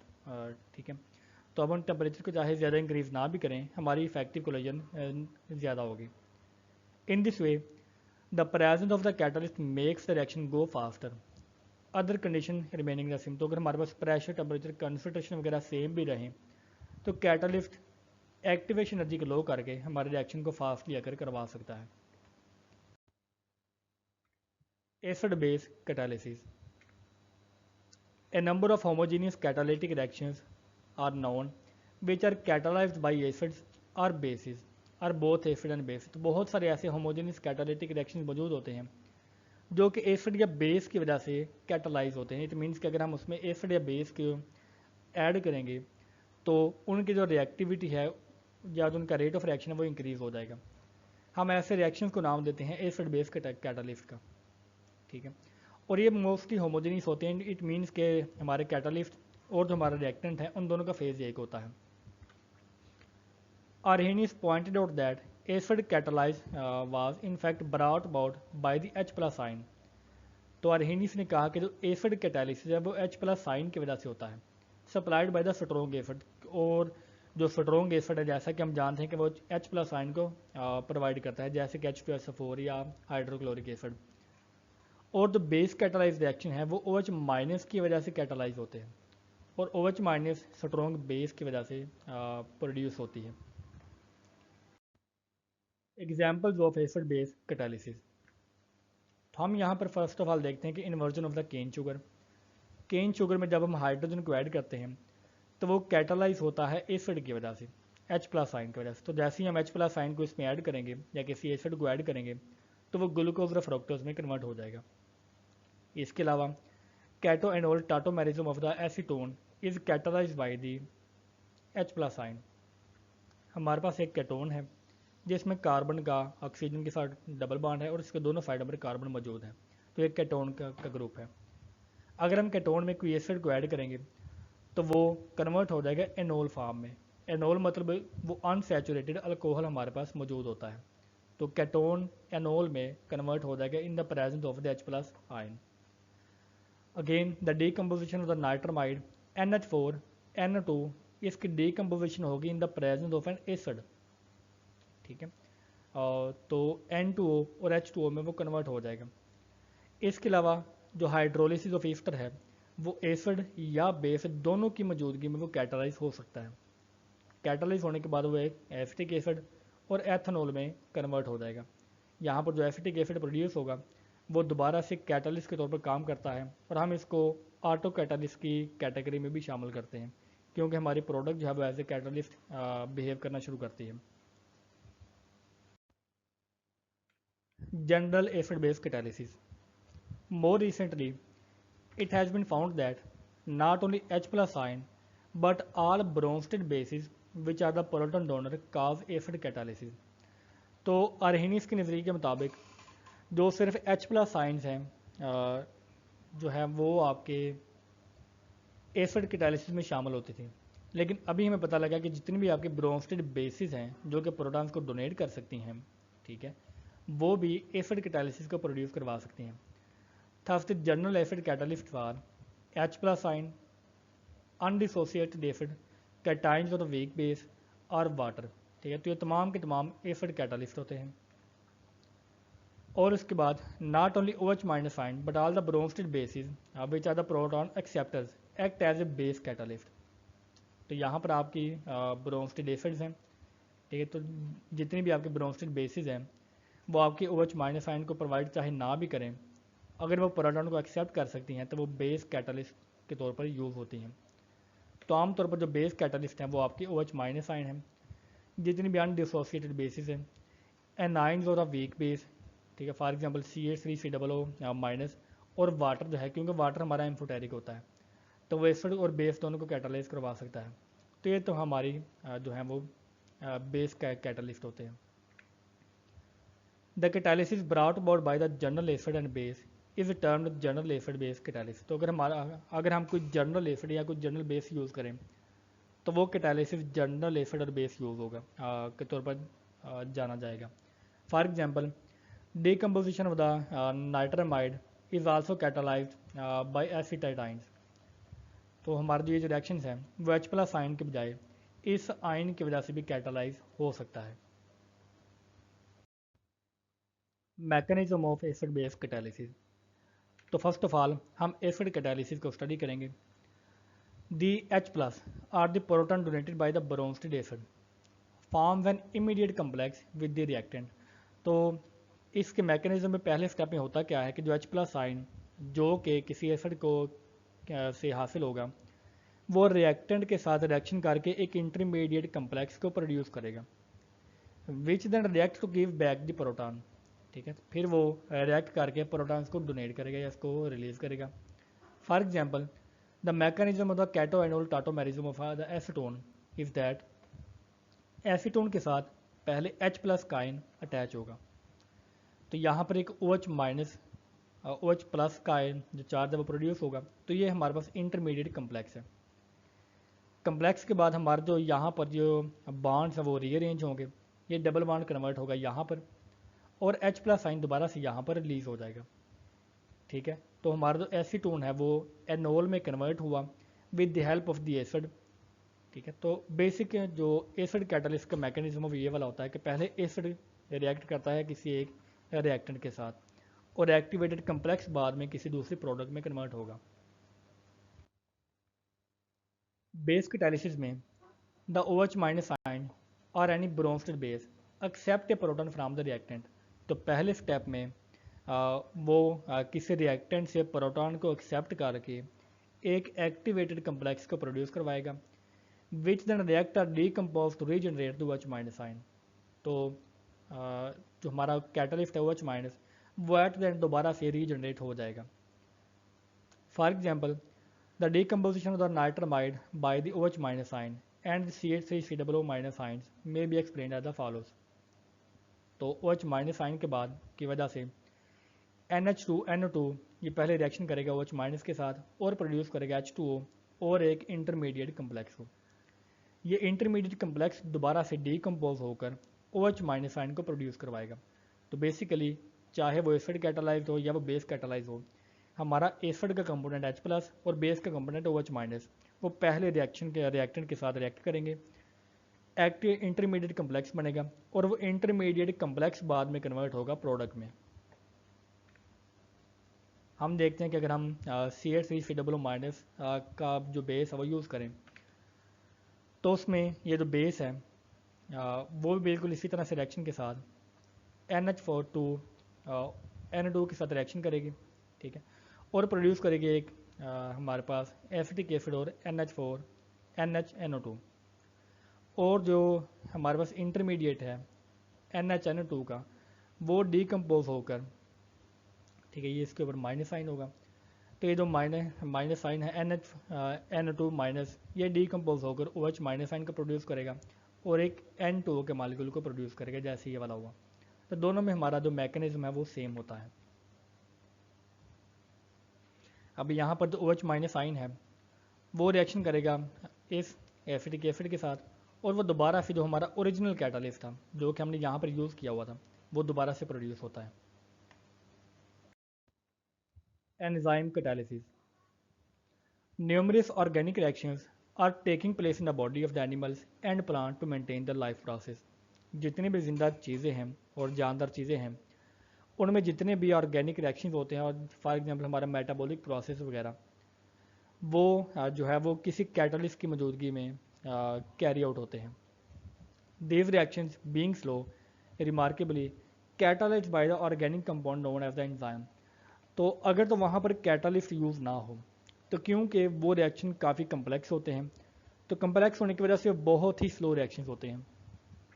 उन स्लो रिएक्शंस को कैटालाइज करवाने के लिए हमारे पास ऑर्गेनिक कैटालिस्ट होते हैं। हम उन ऑर्गेनिक कैटालिस्ट को नाम देते हैं एंजाइम का। कैटालिस्ट एक ऐसी चीज़ है जो कि रिएक्शन के रेट को इंक्रीज़ करवाती है, लेकिन वो बजाते खुद eight the end of the reaction उसमें कोई केमिकल चेंज नहीं आता। उसमें कोई ना कोई फिजिकल चेंज आ सकता है लेकिन उसमें केमिकल चेंज नहीं आएगा। तो जितने भी हमारे पास लाइफ के प्रोसेस हैं, ठीक है, ऑर्गेनिक कंपाउंड के प्रोसेस हैं या तो ऑर्गेनिक नेचर के प्रोसेस हैं, वो तमाम के तमाम एंजाइम्स की मौजूदगी में कैटालाइज होते हैं और हम इनको एंजाइम कैटालिसिस का नाम देते हैं। All enzymes have been found to be complex protein molecule. तो आम तौर पर जितने भी एंजाइम्स हैं वो प्रोटीन्स के मॉलिक्यूल्स ही होते हैं। हालांकि वो दूसरे मॉलिक्यूल हो सकते हैं लेकिन मोस्टली वो जो एंजाइम्स हैं वो प्रोटीन्स ही होते हैं। Thus enzymes are the protein molecule, ठीक है, which act as a catalyst to speed up organic reaction in the living cell. तो बेसिकली कैटालिस्ट हमारे बॉडी में कोई और हो सकता है लेकिन जो एंजाइम है वो प्रोटीन होते हैं, ठीक है, और ये किसी ऑर्गेनिक रिएक्शन की स्पीड को इंक्रीज करते हैं।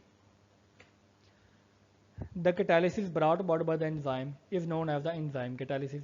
तो सिंपल जो भी रिएक्शन एंजाइम की वजह से होगा तो वो एंजाइम कैटालिसिस होगा। Each enzyme is produced in a particular living cell to catalyse a reaction occurring in that cell. तो ये रिएक्शन जो एंजाइम है वो बहुत ही ज़्यादा स्पेसिफिक होते हैं। इट मीन्स कि वो जिस सेल में प्रोड्यूस होते हैं वो उसी सेल के जो रिएक्शन हैं उनको कैटालाइज करवाते हैं।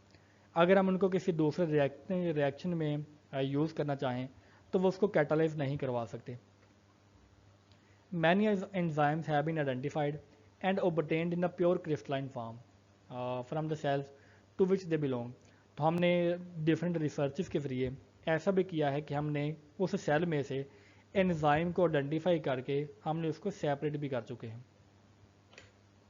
However the first enzyme as prepared by the synthesis in the laboratory in the 1969। तो जो हमारा पहला एंजाइम प्रोड्यूस हुआ था वो 1969 में प्रोड्यूस हुआ था किसी लेबोरेटरी के अंदर artificially. Examples of the enzyme catalysis. तो फर्स्ट ऑफ ऑल हमारे जो केन शुगर की इन्वर्जन है या हाइड्रोलाइजेशन का प्रोसेस है वो होता है इन्वर्टेज एंजाइम की मौजूदगी में। यहाँ पर ये एंजाइम का नाम है, ठीक है। तो इस एंजाइम की मौजूदगी में जो ग्लूकोज और फ्रुक्टोज प्रोड्यूस होती हैं, और ये जो हमारा एंजाइम इन्वर्टेज है ये यीस्ट में प्रेजेंट होता है। इसके अलावा हमारे जो ग्लूकोज कन्वर्ट होती है एथेनॉल में, वहाँ पर हमें एंजाइम यूज़ करते हैं जाइमेज का जो कि यीस्ट में ही मौजूद होता है। उसके अलावा जो हाइड्रोलिसिस ऑफ यूरिया है वो यूरेस की मौजूदगी में प्रोड्यूस होता है। हम जानते हैं कि जो पहला ऑर्गेनिक कंपाउंड सिंथेटिकली प्रोड्यूस किया गया वो यूरिया था। उसके पहले हमने देखा कि जितने भी यूरिया के बनने का प्रोसेस है वो हमारी बॉडी के अंदर ही होता है, और हमारी बॉडी में जो यूरिया का हाइड्रोलिसिस का प्रोसेस है वो H+ साइन की मौजूदगी में होता है, ठीक है, और वहाँ पर जो कैटलिस्ट यूज़ होता है वो यूरेज का है, ठीक है, और वो सोयाबीन में मौजूद होता है। Mechanism of the enzyme catalysis.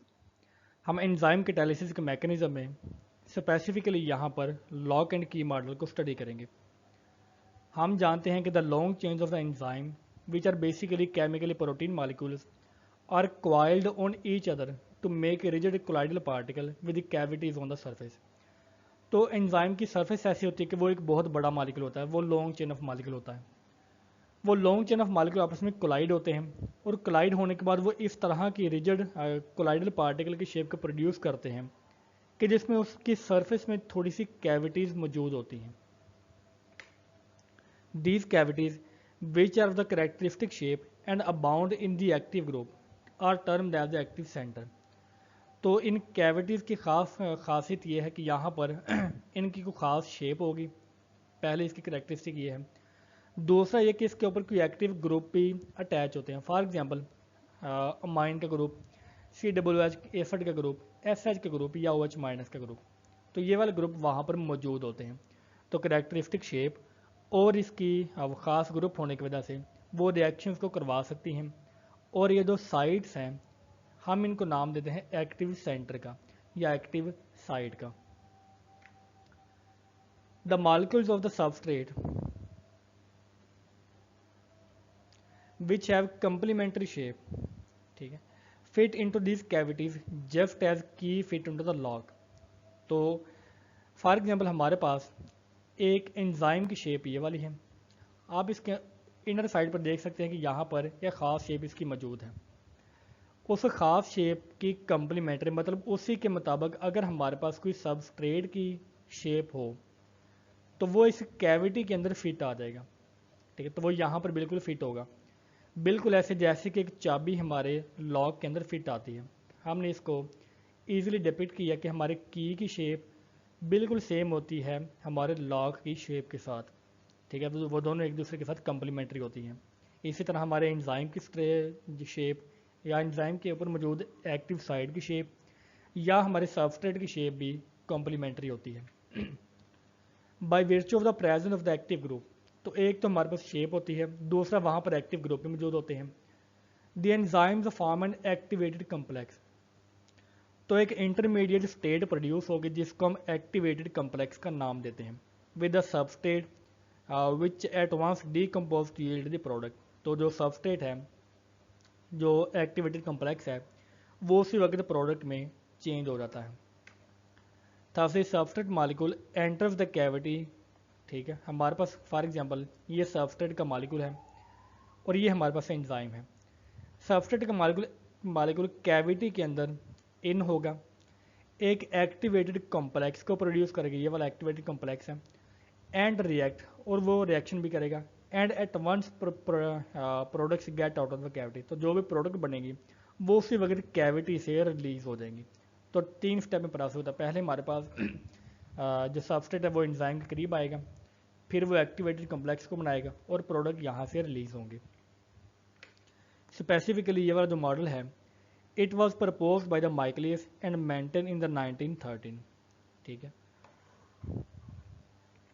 हम इसको ऐसे भी शो कर सकते हैं कि ई और एस एंजाइम और सबस्ट्रेट वो एक रिवर्सिबल फॉर्म में एक एक्टिवेटेड कॉम्प्लेक्स को प्रोड्यूस करेंगे जो कि हमारे पास इंटरमीडिएट स्टेट है, और वो फिर इरिवर्सिबली प्रोडक्ट और एंजाइम में कन्वर्ट हो जाएगी। तो पहले जो सबस्ट्रेट था अब वो प्रोडक्ट में चेंज हो चुका है। Characteristics of the enzyme catalysis.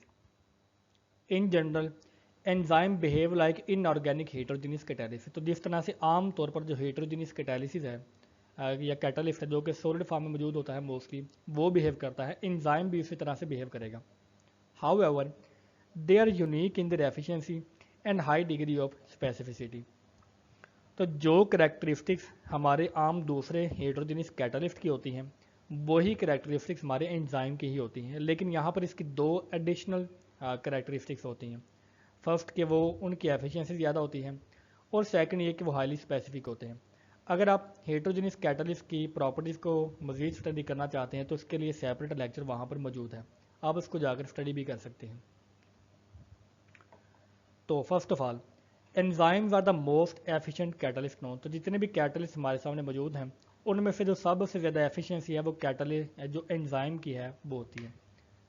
The enzyme catalysed reactions proceed at a fantastic high rate in comparison to those catalysed by the inorganic substance. तो फॉर एग्जांपल अगर एक हेट्रोजेनियस कैटालिस्ट है तो वो प्रोड्यूस होगा 5 सेकंड में, 10 सेकंड में या कुछ मिनट वगैरह में, लेकिन ये जो एंजाइम कैटालिसिस है ये नैनो सेकंड में भी प्रोड्यूस हो सकता है। Thus, one molecule of an enzyme may transform 1 million molecules of the substrate पर मिनट, तो वो 1 मिनट में 10 लाख मालिक्यूल से ज़्यादा जो है वो उसको रिएक्ट करवा सकता है, और वहाँ पर सिर्फ एक ही एंजाइम काफ़ी होगा। फर्दर हम देखते हैं कि the like in organic catalyst enzyme function by lowering the activation और रिएक्शन। तो कैटालिस्ट चाहे वो एंजाइम हो या आम तौर पर जो इनऑर्गेनिक कैटालिस्ट होता है, वो काम ऐसे करते हैं कि वो एक्टिवेशन एनर्जी को कम करते हैं। फॉर एग्जांपल, जब हाइड्रोजन परऑक्साइड की डीकम्पोजिशन होगी, ठीक है, तो with catalyst, without a catalyst वो 18 किलो कैलोरी पर मोल होगी इसकी एक्टिवेशन एनर्जी, ठीक है, ये वाली। विद कोलाइडल ऑफ प्लाटिनम और इनऑर्गेनिक कैटालिस्ट, जब हम कोई inorganic catalyst for example colloidal platinum use करेंगे, उसकी एक्टिवेशन एनर्जी 18 से कम होकर आएगी 11.7 किलो कैलोरीज पर मोल तक। लेकिन अगर हम इसी रिएक्शन में कोई एंजाइम कैटालिस्ट का यूज़ करें तो इसकी एनर्जी 2 किलो कैलोरीज पर मोल तक रिड्यूस हो सकती है। तो यहाँ पर आप क्लियरली डिफरेंस दे सकते हैं कि विदाउट कैटालिस्ट इसकी एक्टिवेशन एनर्जी 18 है, विद हीट्रोजीनियस कैटालिस्ट इसकी एक्टिवेशन एनर्जी 11.7 होगी, but with the enzyme catalyst वो 2 किलो कैलोरीज पर मोल तक रिड्यूस हो जाती है। सेकंड कैरेक्टरिस्टिक्स हम देखते हैं कि enzyme catalysis is marked by the absolute specificity, कि वो बहुत ही ज़्यादा स्पेसिफिक होते हैं कि किसी खास रिएक्शन के लिए कोई ख़ास एंजाइम ही यूज़ होगा। An enzyme as a rule catalyse just one reaction with a particular substance. तो एक एंजाइम एक सब्सटेंस के साथ सिर्फ एक ही रिएक्शन को प्रोसीड करवा सकता है, वो एक से ज़्यादा रिएक्शन को प्रोसीड नहीं करवा सकता। फॉर एग्जांपल, यूरेज जो है, जो कि एंजाइम है, और ये एंजाइम हम सोयाबीन से डिराइव करते हैं। It catalyse the hydrolysis of urea and no other imide amide not even the methyl urea. तो ये सिर्फ और सिर्फ यूरिया को ही हमारे पास जो है वो कैटालाइज करवाएगा या हाइड्रोलाइज करवाएगा। अगर यूरिया की कोई और फॉर्म या एमाइड का कोई और ग्रुप मौजूद हो, चाहे वो मिथाइल यूरिया ही क्यों ना हो, वो उसको भी कैटालाइज नहीं करवा सकती, जो कि शो करती है कि they are absolute specific in their nature.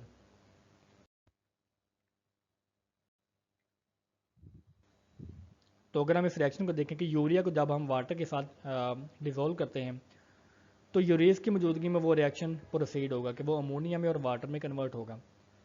लेकिन अगर यहाँ पर हम मिथाइल यूरिया का यूज़ कर लें और बाकी कंडीशन हमारी सेम हो, तो लेकिन कोई रिएक्शन प्रोसीड नहीं होगा।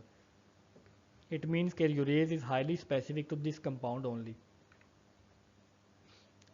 सेकंड, हम जो हाइड्रोजन परऑक्साइड है उसकी एग्जांपल को हम यहाँ पर ग्राफिकली भी एक्सप्लेन करेंगे, जो कि हमने लास्ट स्लाइड पर पढ़ा। तो विदाउट कैटालिस्ट उसकी एक्टिवेशन एनर्जी ये वाली होगी, ठीक है, जो सबसे ऊपर वाला ग्राफ है, जो कि हमारे पास 18 किलो कैलोरीज पर मोल होती है। प्लाटिनम की मौजूदगी में उसकी एक्टिवेशन एनर्जी 11.7 होगी, बट कैटालेस की मौजूदगी में या एंजाइम कैटालिस्ट की मौजूदगी में वो सिर्फ 2 किलो कैलोरीज पर मोल तक होगी। इट मीन्स कि वो ऐसा अल्टरनेटिव पाथ प्रोवाइड करती है जिसकी एक्टिवेशन एनर्जी कम होगी, और जैसी एक्टिवेशन एनर्जी कम होगी तो वो ज़्यादा से ज़्यादा नंबर ऑफ मालिक्यूल्स उस बैरियर को क्रॉस करके प्रोडक्ट में कन्वर्ट हो सकते हैं।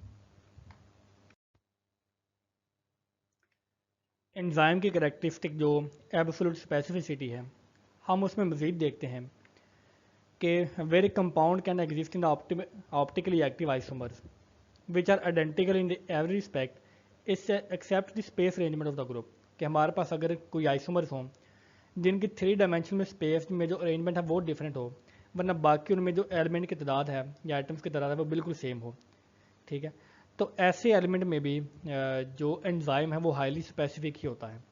सो an enzyme which can act on one of the isomers is unable to act on the other. तो इसकी एब्सोल्यूट स्पेसिफिसिटी की एक और एग्जांपल है कि चाहे दो कंपाउंड बिल्कुल एक दूसरे के साथ आइडेंटिकल हैं, सिर्फ उनकी स्पेशल अरेंजमेंट डिफरेंट है उन आइसोमर्स की, तो वो उनमें से भी किसी एक पर खास तौर पर अमल करेंगे।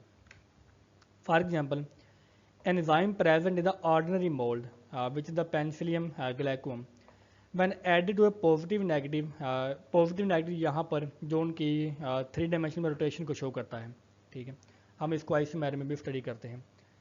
तो जब इसको हम मिक्सचर में ऐड करते हैं, it decompose the positive form molecule, तो वो पेंसिलिन की जो पॉजिटिव फार्म है उसको डीकम्पोज करेगा, लेकिन जो नेगेटिव फार्म है उसको वो डीकम्पोज नहीं करेगा। फर्दर हम देखते हैं the rate of the enzyme catalyse reaction is maximum at the optimum temperature. तो किसी भी प्रोसेस के लिए हमारे पास एक ऑप्टिमम टेम्परेचर होता है जहाँ पर उसकी एफिशिएंसी मैक्सिमम होती है। तो एंजाइम कैटालिसिस की जो एफिशिएंसी है वो जहाँ पर मैक्सिमम होगी वो टेम्परेचर को हम कहेंगे optimum temperature. The rate of an enzyme catalyse reaction is increase with the rise of temperature but up to a certain point. तो टेम्परेचर को इंक्रीज करने से जैसे आमतौर पर होता है हमारे रिएक्शन का रेट इंक्रीज होता है, लेकिन वो सिर्फ एक सर्टेन पॉइंट तक ही होता है। उस पॉइंट के बाद the enzyme is D nature, तो वो एंजाइम हमारा केमिकली डी नेचर हो सकता है या physically. As its protein structure is gradually destroyed, क्योंकि उसका जो प्रोटीन का स्ट्रक्चर है वो डिस्ट्रॉय होता है। तो क्योंकि एंजाइम की एक्टिविटी उसके प्रोटीन के स्ट्रक्चर की वजह से होती है, तो अगर उसका स्ट्रक्चर डिस्ट्रॉय हो जाए तो हम कहेंगे कि वो एंजाइम डी नेचर हो चुका है। Thus the rate of reaction drop, तो उस खास टेम्परेचर के बाद हमारा रेट ऑफ रिएक्शन ड्रॉप होना स्टार्ट होता है and eventually become zero when the enzyme is completely destroy. तो अगर हम टेम्परेचर को मज़ीद इंक्रीज करते जाएँ तो हमारा जो रेट ऑफ रिएक्शन है वो बिल्कुल ज़ीरो हो जाएगा, क्योंकि वहाँ पर एंजाइम हमारा बिल्कुल डिस्ट्रॉय हो चुका है। So the rate of enzyme reaction with rising of temperature gives a bell shaped curve. तो हम इस कर्व को भी देखते हैं कि वो कर्व कुछ इस शेप का आएगा, ठीक है, कि पहले हमारा रेट इंक्रीज़ होगा और फिर हमारा रेट डिक्रीज़ होगा। तो जिस पॉइंट के ऊपर हमारा रेट मैक्सिमम होता है वो टेम्परेचर हमारा ऑप्टिमम टेम्परेचर कहलाएगा। So the temperature at which the reaction rate is maximum is called the optimum temperature. For example, the optimum temperature of enzyme reaction occurring in the body is 37 degree centigrade और 98.6 Fahrenheit. तो हमारी body में होने वाले जितने भी reactions हैं उनका जो ऑप्टिमम टेम्परेचर है वो 37 डिग्री होता है।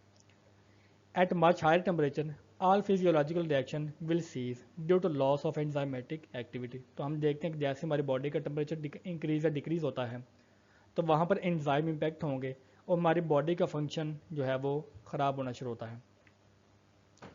This is one reason why very high body temperature is very dangerous.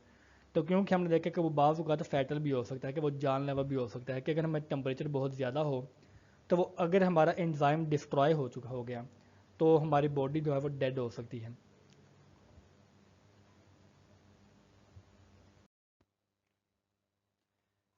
Another characteristic of a enzyme catalysis is that the rate of enzyme catalyzed reaction is maximum at the optimum temperature। तो बिल्कुल ऐसे जैसे enzyme की जो activity है वो एक temperature के ऊपर मैक्सिमम होती है, इसी तरह किसी खास पीएच के ऊपर उसकी जो एक्टिविटी है वो भी मैक्सिमम होगी और हम उस एक्टिविटी को नाम देंगे या उस पीएच को नाम देंगे ऑप्टिमम पीएच का। The rate of an enzyme catalyse reaction varies with the pH of the system. The rate passes through a maximum at a particular pH. तो रेट पहले इंक्रीज होगा, वो पास करेगा मैक्सिमम पीएच से और फिर वो डिक्रीज होना शुरू होगा। तो जो हमारे पास मैक्सिमम एफिशिएंट रेट वाली पीएच है वो ऑप्टिमम पीएच होगी। The enzyme activity is lower at both the other values of pH. तो पीएच की दोनों वैल्यूज के ऊपर, ठीक है, जो ऑप्टिमम जो पीएच है उसके दोनों साइडों पर उसकी वैल्यू वो लो होगी। Thus many enzymes the body function best at pH of about 7.4। ठीक है, तो जो हमारी बॉडी और ब्लड की पीएच है वो अबाउट 7.4 होती है और इसी पीएच के ऊपर हमारी बॉडी जो है वो बेस्टली परफॉर्म करती है। अगर हमारी पीएच बहुत ज़्यादा चेंज होती है तो हमारा जो एंजाइम्स है वो ऑल टुगेदर डेड हो सकता है। ठीक है, तो हमें ये भी खतरा होता है कि वो एंजाइम हमारा डेड ना हो जाए।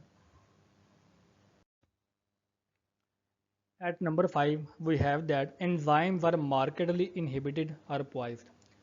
तो एंजाइम जो हैं वो किसी दूसरे कंपोनेंट की वजह से पॉइजन भी हो सकते हैं या उनकी जो एक्टिविटी है वो इनहिबिट भी हो सकती है। The catalytic activity of an enzyme is often reduce या इनहिबिट होगी और कम्प्लीटली डिस्ट्रॉयड और poison by the addition of the other substance. तो अगर तो हमारा एंजाइम बिल्कुल डिस्ट्रॉय हो जाए तो हम कहेंगे कि वो पॉइजनिंग हुई है, और अगर उसकी एक्टिविटी रिड्यूस हो जाए तो हम कहेंगे कि उसकी इनहिबिशन हुई है। These inhibitors are poisons interact with the active functional group of on the enzyme surface। तो एंजाइम की जो एक्टिविटी है वो उसके एक्टिव ग्रुप की वजह से होती है। तो जो इनहिबिटर या पॉइजन करता क्या है कि जो एक्टिव साइड के ऊपर जो हमारा फंक्शनल ग्रुप मौजूद होता है वो उसके साथ इंटरेक्ट करता है। For example heavy metal ion, for example silver और मरकरी की जो आयन्स हैं, they react with the SH group of the enzyme. तो एंजाइम के ऊपर कुछ करेक्टरिस्टिक ग्रुप होते हैं, तो वो उस ग्रुप में मौजूद जो एसएच का ग्रुप होता है वो स्पेसिफिकली उसके साथ इंटरेक्ट करता है। और इंटरेक्ट करने के बाद फॉर एग्जांपल वो एक ऐसा कम्प्लेक्स बनाएगा कि जिसकी वजह से वो जो एक्टिव साइट है वो अब रिएक्शन करने के काबिल नहीं रही, तो हम कहेंगे कि उसकी पॉइजनिंग हो चुकी है। ठीक है, वो एंजाइम हमारा मुकम्मल तौर पर डिस्ट्रॉय हो चुका है। The physiological activity of many drugs is related to their action as enzyme inhibitor in the body. तो जितनी भी हम मोस्टली दवाइयाँ खाते हैं तो उनका मेन काम क्या होता है कि वो एंजाइम को इनहिबिट करते हैं हमारी बॉडी के अंदर। Thus the sulphur drugs penicillin and streptomycin inhibit the action of several bacteria. ठीक है, तो वो बैक्टीरिया के एक्शन को इनहिबिट करते हैं and have proved effective in curing pneumonia, dysentery, cholera and many other infective diseases. तो क्योंकि वो एंजाइम को ही ख़त्म करते हैं, तो एंजाइम को इनहिबिट करने की वजह से, ठीक है, वो उसको डिस्ट्रॉय तो नहीं करते बल्कि इसको इनहिबिट करते हैं, तो हमारे जो काफ़ी सारी बीमारियां हैं वो इसकी वजह से कंट्रोल हो सकती हैं।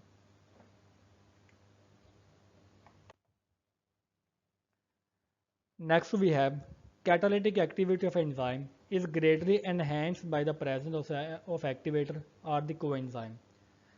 तो जैसे किसी कैटलिस्ट की एक्टिविटी किसी दूसरे सब्सटेंस की वजह से इनहिबिट हो सकती है या वो पॉइजन हो सकता है, बिल्कुल उसी तरह या उसके अपोजिट कैटलिस्ट की जो एक्टिविटी है वो किसी एक्टिवेटर या कोएंजाइम की वजह से वो इंक्रीज भी हो सकती है।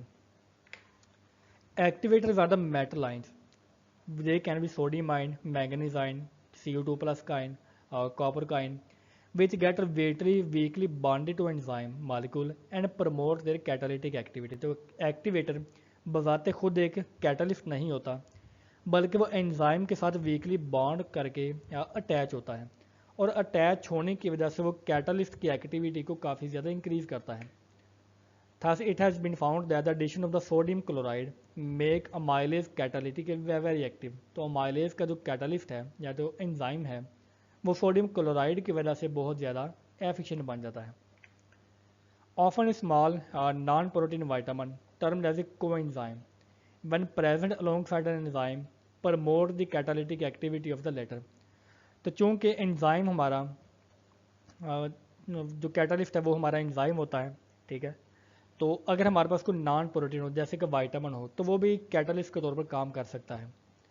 अब वो अगर कैटलिस्ट एंजाइम के साथ अटैच हो जाए, ठीक है, या उसके साथ प्रेजेंट हो, तो हम उसको नाम लेंगे को एंजाइम का, कि वो एंजाइम के साथ मिलकर काम कर रहा है और वो भी ज़ात खुद एक्टिविटी है, सॉरी कैटलिस्ट है।